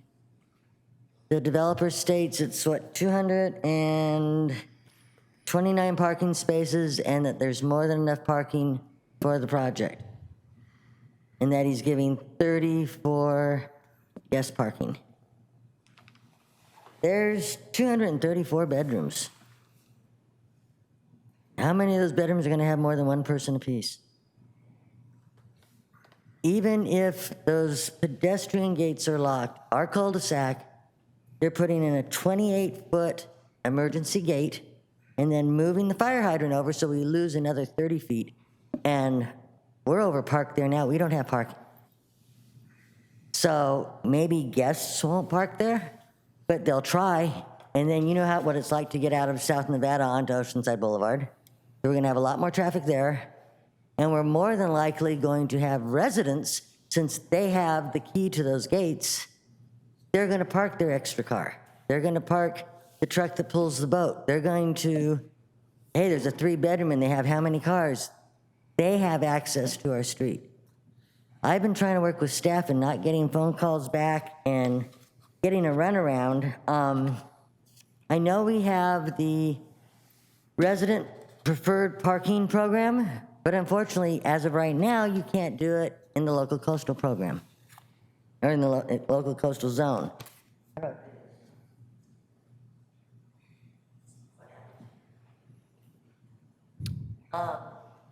We're landlocked. We have no street to the north. We have no street to the south. Can you bring the mic closer to you? Our cul-de-sac is landlocked. We have no street to the south of us. We have no street to the east of us. We would have to cross Oceanside Boulevard unsignalized at the top of that hill where you can't see the cars coming up. Yes, we could walk down Ditmar or walk down Oceanside Boulevard and go over to Ditmar, but they're going to be impacted also. At least they have the ability to park on Ditmar, in their alley, down Godfrey, and all the other side streets without having to cross Oceanside Boulevard. Nevada Street, we'll probably want to try to park on Nevada on the other side of Oceanside Boulevard just so we can see our cars, which means we'll go up to Oceanside Boulevard, over to Ditmar, cross Ditmar, go back to Nevada, park, and then do it all over again. I want to get an amendment to the local coastal program to see if we can get a waiver. Just our street for the parking. And it would only be, it's what, in the evening?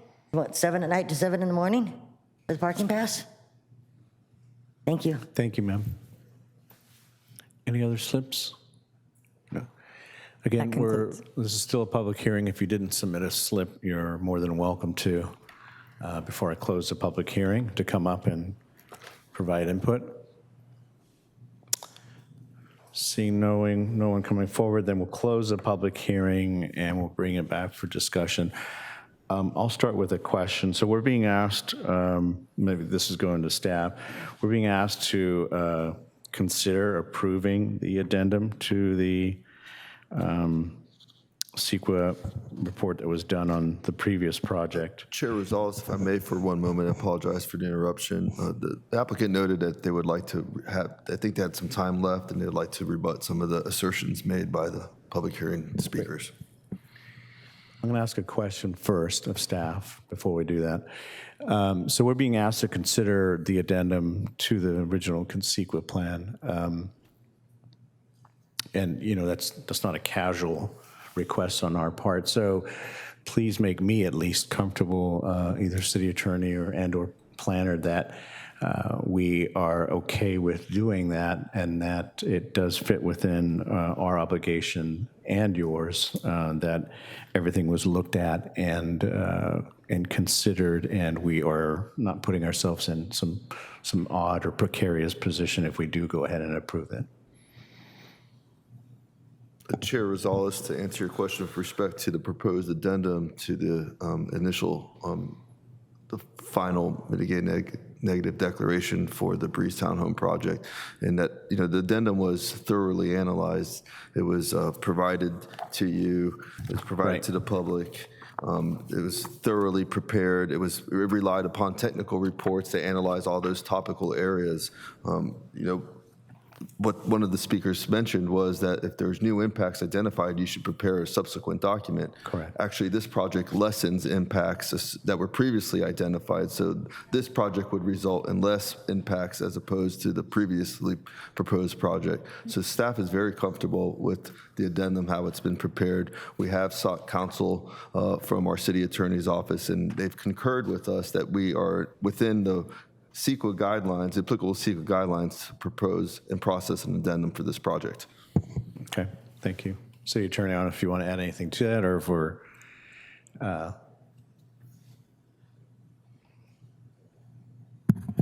Just that as a procedural matter, with an addendum, the body is required to consider the addendum before voting on the project. Right.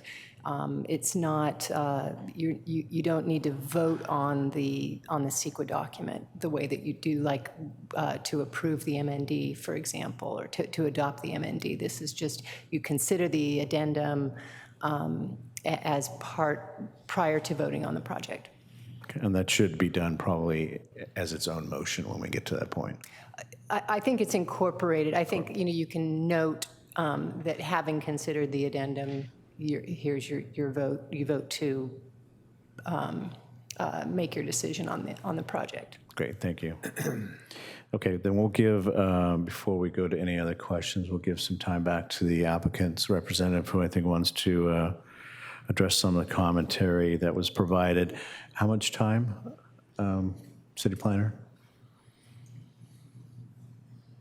I wasn't keeping track of the time. I'm not sure if Mary Sue was. I think the agenda mentioned a fair More than amount 10 of minutes? time.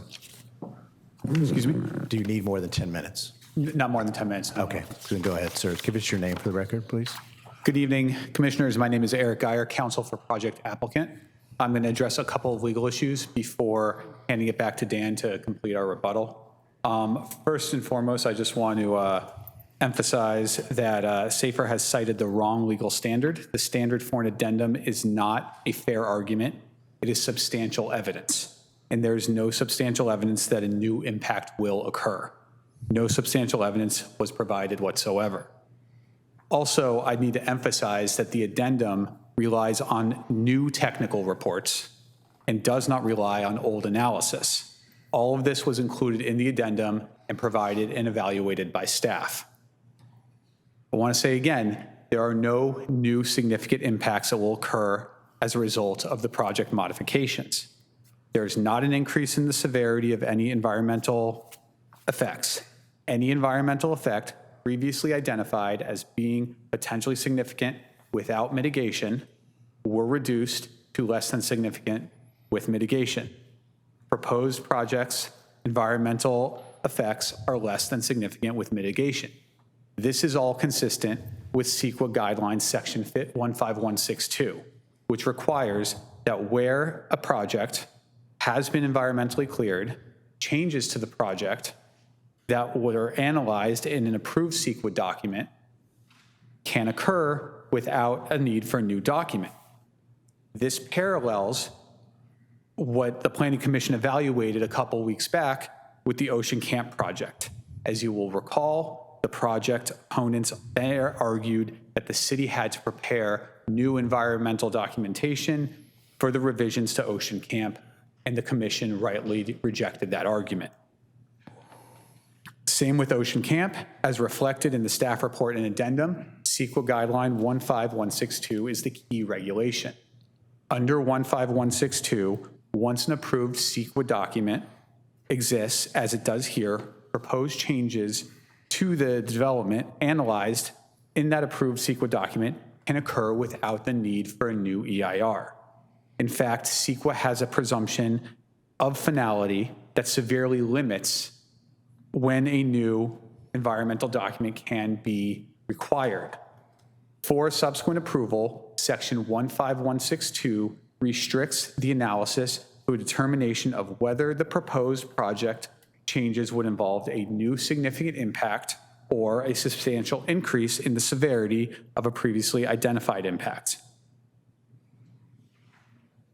The law does not focus on the changes to the proposed project in the abstract, because in-depth public review of CEQA document has already taken place. The time for challenging the original CEQA document has expired, and the question under the guidelines section 15162 is whether circumstances have changed to justify repeating a substantial portion of the process. In short, from a CEQA perspective, the question is the magnitude of the environmental impacts of the modified project compared to what was previously disclosed and analyzed in the approved CEQA document. Here, the addendum and its technical studies show that there are no new significant effects or substantial increases in the severity of the previously identified effects. Therefore, no subsequent EIR or MND is required. I also think it's important to point out here that the city has an obligation to comply with the state's Housing Accountability Act, which seeks to address the state's lack of housing, an issue which really stands at the forefront of recent state policy. The HAA states that where a proposed housing development project complies with the applicable, objective, general plan, zoning, and subdivision standards criteria, the city can only disapprove the project if it makes a written finding that the project would have a specific adverse impact upon the health or safety of the city. A specific adverse impact means a significant, quantifiable, direct, and unavoidable impact based on objective, identifiable, written public health safety standards, policies, or conditions. That finding can't be made.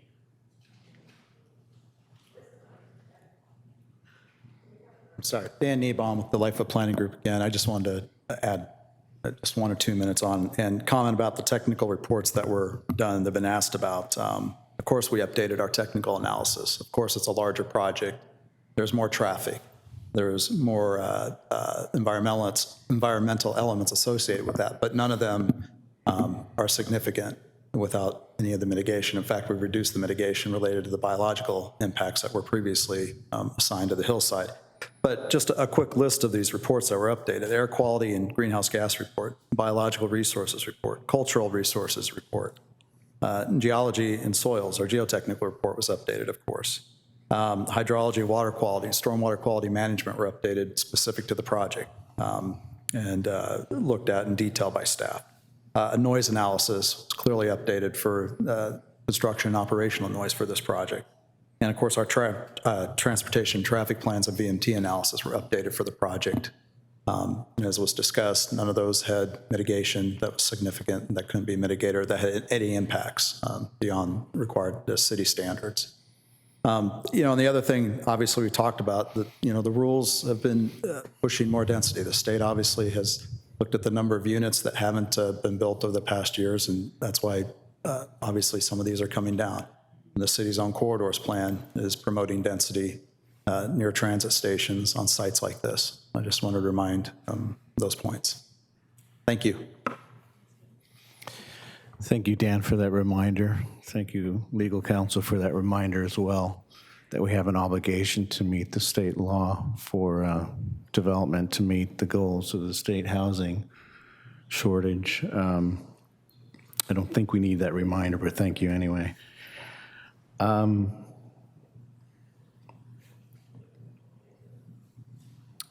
don't see any commissioners queuing up with comments, but I'll start with just a thought or several thoughts or a train of thoughts as I was sitting here listening to the presentation. So I know we're in a quandary as commissioners to try to work through projects as they come to us that have density bonus related to them, and the need to meet the housing obligations for Oceanside and or the state. I would hope in the context of that we would see projects that were thoughtful, that were respectful of the community and its character, irrespective of where it is, that the bar for the architectural amenities for the project was very high. And, that would be the respectful thing to do in terms of trade-offs for, again, our hands being tied to go along with trying to meet the housing need for Oceanside and or the state. So I struggle with this project that it meets any of those characteristics. So it's very large. It's very prominent as it sits there on the hill above the above Oceanside Boulevard. It's clever and it's fair that the applicant's representative touched on the sustainable smart corridor plan. This fits within that area clearly. Again, that being said, I would hope that if there were projects like this that came forward, they would also be respectful of what I mentioned earlier, architecture and the community that it's going to impact. So I'll leave it at that, and I'll go to Commissioner Dodds first. You kind of touched on quite a bit of what I wanted to say. This project, I do struggle with it. It does check all the legal boxes. It does check the boxes of needs for residency, even the additional for the very low income. Checks the boxes for the smart and sustainable corridor and being close to public transportation. Everything about this sounds good, but I can't get past this feeling that it's just not meeting the needs of the community. Granted, I understand that there are, because I raised a question about the school and safety, and you did mention that there are some controls that's on the school side. But we as a community, we have to, whether it's legal or not, we have to look after our children. One child getting hit is too many. And we're talking about from 36 units, condominiums, to 146 units of apartments. That's going to be a lot of cars that are going to be injected into that one small area that is right across the street from a school. Now, I understand from a legal standpoint, there's not much we can do, but we are a community. We have to look after our children. And again, I say one child hit because someone's trying to rush to beat a light or anything like that. It's just too much. I don't have questions. This is just concerns of mine for the project. Thank you. Thank you, Commissioner. Commissioner Jeff Simons, go ahead. Just got your whole name up here. That's me. Chairman Rosales and Commissioner Dodds, I echo those same sentiments, right? Those are the same sentiments. Those are the same feelings that a lot of the members of the community have had. But we've had this hearing today, and we have given the opportunity for us as commissioners and for the public to come forward and identify what they believe to be additional significant impacts to the project that may trigger 15162. I gave those arguments the light of day. The city responded to those arguments, and the city, as the lead agency on this in this proposal, feels that it meets the threshold. So here, as planning commissioners, this vote is not so much a vote, especially with the way that our hands are tied with these rules, regulations, and laws. That's an issue for another day. For this project, this vote is not so much for me in support of the project as it is for me finding no grounds to reject the project. That's where our hands are tied as commissioners, and that's the sentiment that I have, and I think that has been repeated amongst the commissioners here, and that's where I'll leave it stand. Thank you. Commissioner Obama? I echo a lot of what has already been said. I mean, this project does provide housing, it provides better parking, it provides the bike storage. I mean, those are great. I mean, I just thought that was one of the bonuses. And you've done everything by the book. You've answered it like as commissioner. You've checked all the boxes. There's nothing we can actually get you on for anything that's not legal and correct. But the only thing I struggle with is just that you've taken it to the complete limit.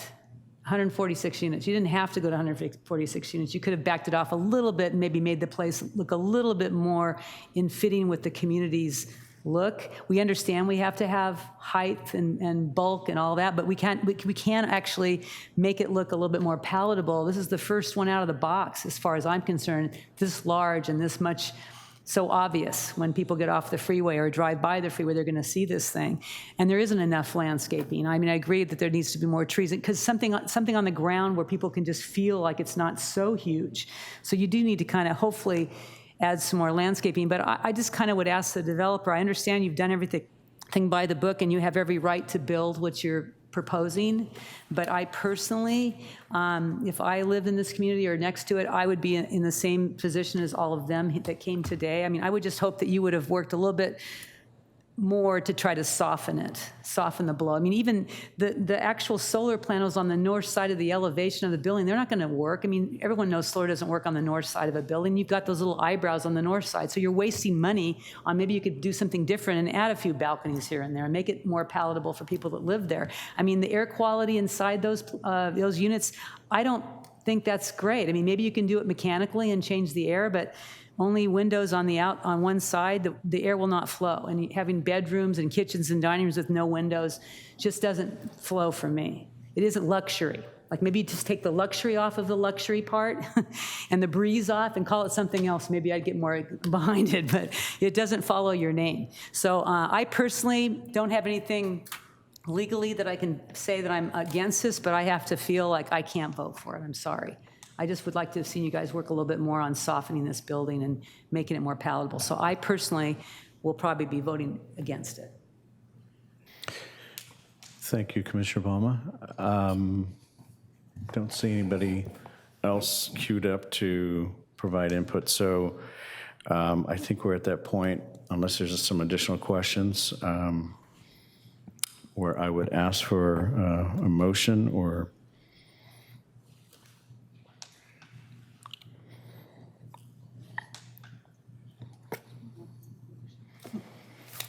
I'll make a motion. Then we can vote on it. Good job. So my motion would be to agree with staff and to consider an addendum to the final initial study and mitigated negative declaration for the Breeze Townhome Project, SCH number 219069043 in accordance with sections 15162 and 15164 of the CEQA guidelines.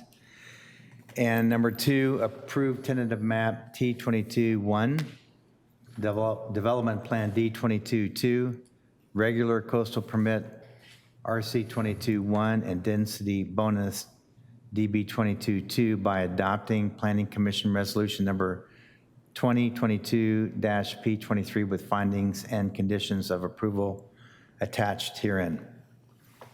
Thank you, Vice Chair Morrissey. We have a motion from Vice Chair Morrissey to approve staff's recommendation on this project. Is there a second?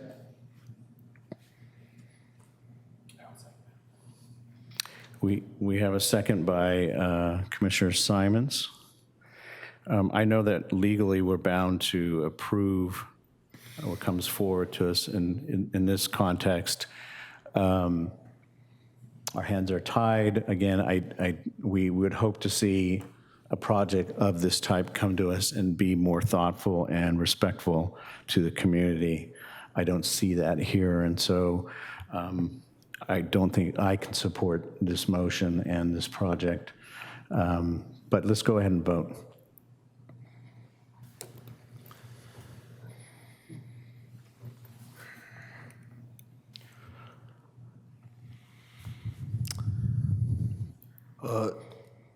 Chairman Rosales, let the record show that there's a tie vote with yourself abstaining from the project.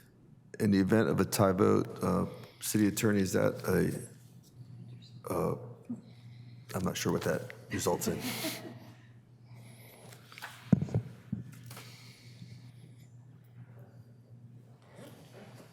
Yeah, the commissioners are encouraged to vote and not to abstain if they're not legally conflicted out. If there were a tie vote because we didn't have, because we had a required recusal or an absence, then that could be cured by bringing it back at the next meeting. That's what would happen, is that it would come back to the next meeting to break the tie. But given that it's an abstention, not that the tie is a result of an abstention that's not legally required recusal, I don't know that applies necessarily. And the bylaws, I believe, do indicate that commissioners should vote, should participate and not abstain unless they are legally required to recuse. In other words, Tom, you have to change your vote.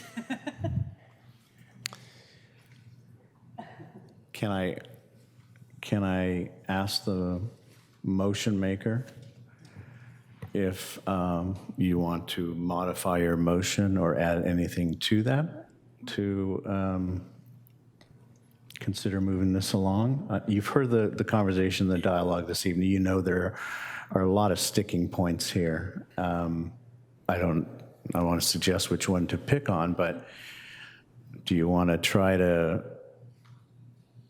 address some of them, push it back to staff to try to work with the applicant, or?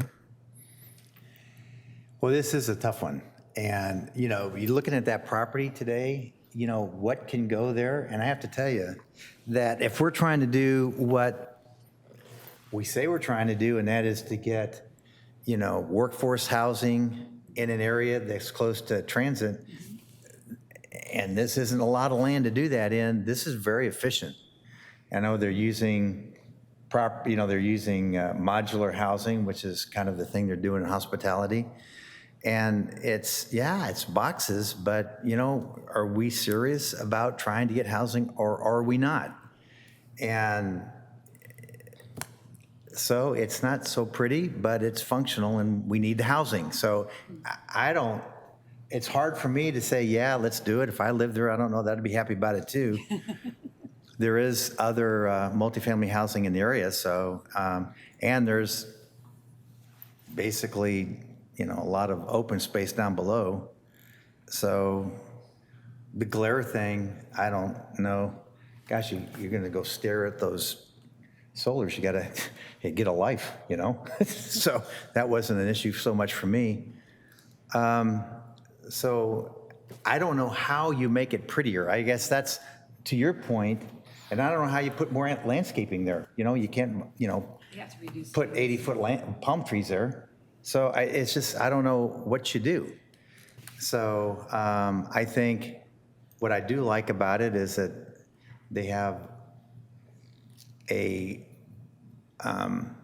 route to the transit, and so it's tough. So I'm going to put it back on you. What would you like to help me help you? Yeah, there you go. Yeah, no, the points you raise are fair. I mean, it moves the bar in terms of providing some additional housing. It's hideous, but it does that. And I think the term was used, Cabrini Green, a couple of times. It reminds me of that as well. So do we just accept it because it moves the bar, and we swallow and go, oh, crap, I guess so? Or do we push back and say no, knowing that our hands are tied and we're going to get slapped for saying no, So I'm caught up with being annoyed and wanting to say no because, I don't feel like I should have to go along with everything. So that's kind of where I'm stuck at right now. Well, I think we're all stuck with that. Yeah. I mean, Well, then let's vote again. Motion is the same? Yeah. Go ahead and vote.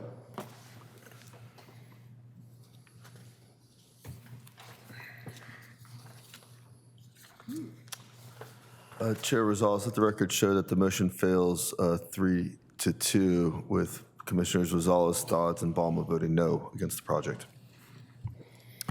Thank you.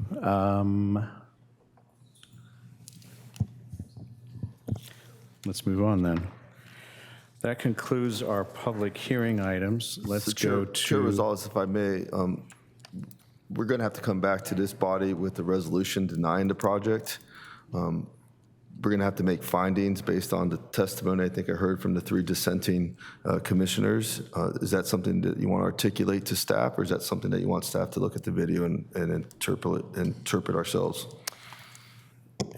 Yeah, if you're asking me, do I want to go through point by point right now and try to articulate that for you? No. Okay, so we will take a look at the video to hear what the dissenting comments were, and we'll provide a resolution that reflects that. Okay, thank you.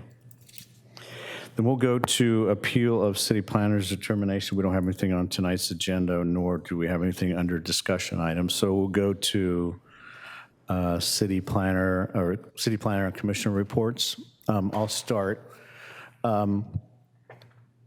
Question for you, Sergio.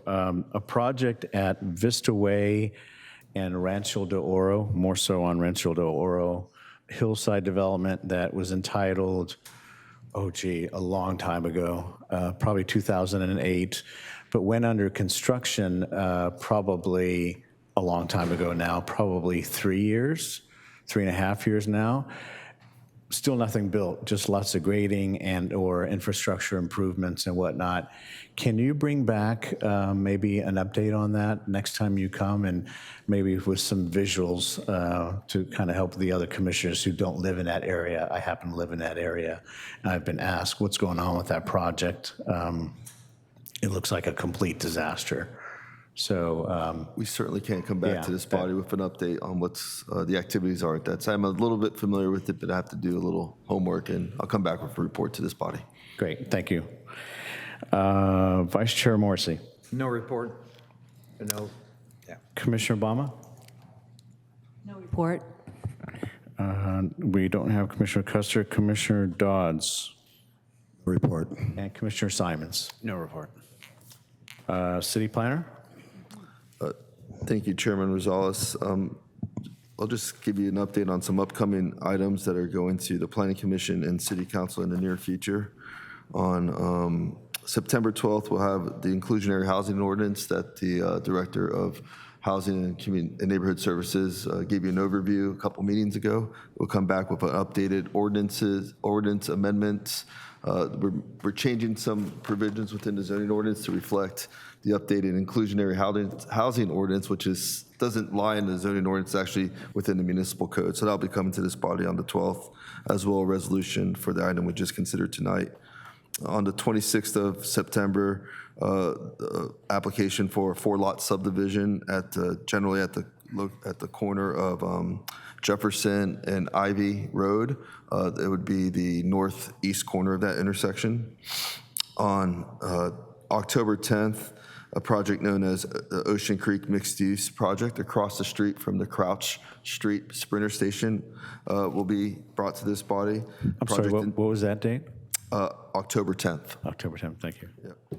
Project entails 295, it's a mixed-use project. It entails 295 residential units and approximately 3,000 square feet of retail space and approximately 7,000 square feet of amenity space. And finally, scheduled out to October 24th, there will be a conditional use permit for a cannabis distribution facility known as the Herb Girl. Moving out to City Council, this Wednesday, the City Council will consider the Tierra Norte project that this body made a recommendation on at their meeting on July 25th. On September 14th, the home occupation ordinance will be considered by the City Council. This body considered that several months ago. I think it was back in March. And finally, the Ocean Camp appeals have been scheduled for the meeting of October 5th. That concludes my report to the Planning Commission. Thank you. So if you could maybe add one more thing. So the item we just heard, what's the next step if you're the applicant in this process?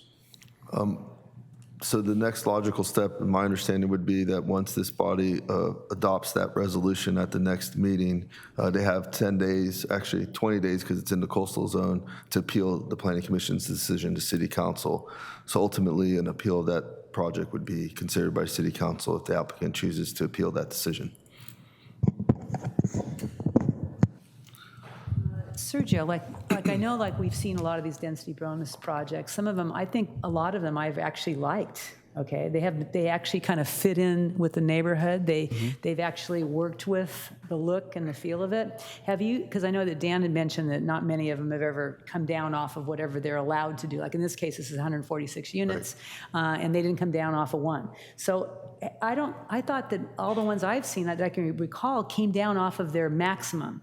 That they didn't go to the mat with it. They kind of massaged it in and kind of made it more palatable to the neighborhood. I mean, they have rights to do 146, but they just went with it. Certainly. So this body has seen a handful of density bonus projects. They've been fairly small scale in nature, typically single family subdivisions. The City Council, on the other hand, has considered much more dense density bonus projects here in the downtown because this body doesn't serve as a planning commission for the downtown district and it goes to the downtown advisory committee.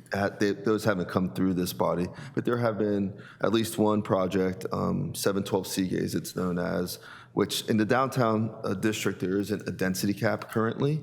That's something that the City Council is considering, adopting a density cap in the downtown, but there isn't a density cap. However, you can still apply for and receive the benefits of a density bonus. So that particular project came in, it was a mixed-use project comprised, and I might get the numbers a little off, but it's comprised of, I think, like 120 residential units and 64 hotel rooms. The effective, it's on a very small site, it's like less than a quarter acre. The effective density of that project was like 398 units an acre. So very dense. And so that there was some ripple effects associated with that because the unintended consequence of lifting the density cap on sites in the downtown district was no one contemplated pairing that with a density bonus project. And so that presented some difficulties that at the time, public didn't care for, the public that came out against the project didn't care for very much, and council had some concerns. They directed staff to come up with a reasonable density cap. We did that. The BIA has now pushed back a little bit, and so we're going to meet with the BIA this week and understand what their concerns are. So all that being said, you are correct in that this body hasn't seen too many density bonus projects that push the envelope to the maximum extent as this project did. I would just note that the density bonus law encourages as much density as possible on these sites. And in fact, there's a statement in there that says that these rules should be interpreted as liberally as possible to yield the maximum number of units feasible. So I think that's what you saw with this application. Yeah, and I would echo what Commissioner Balma said.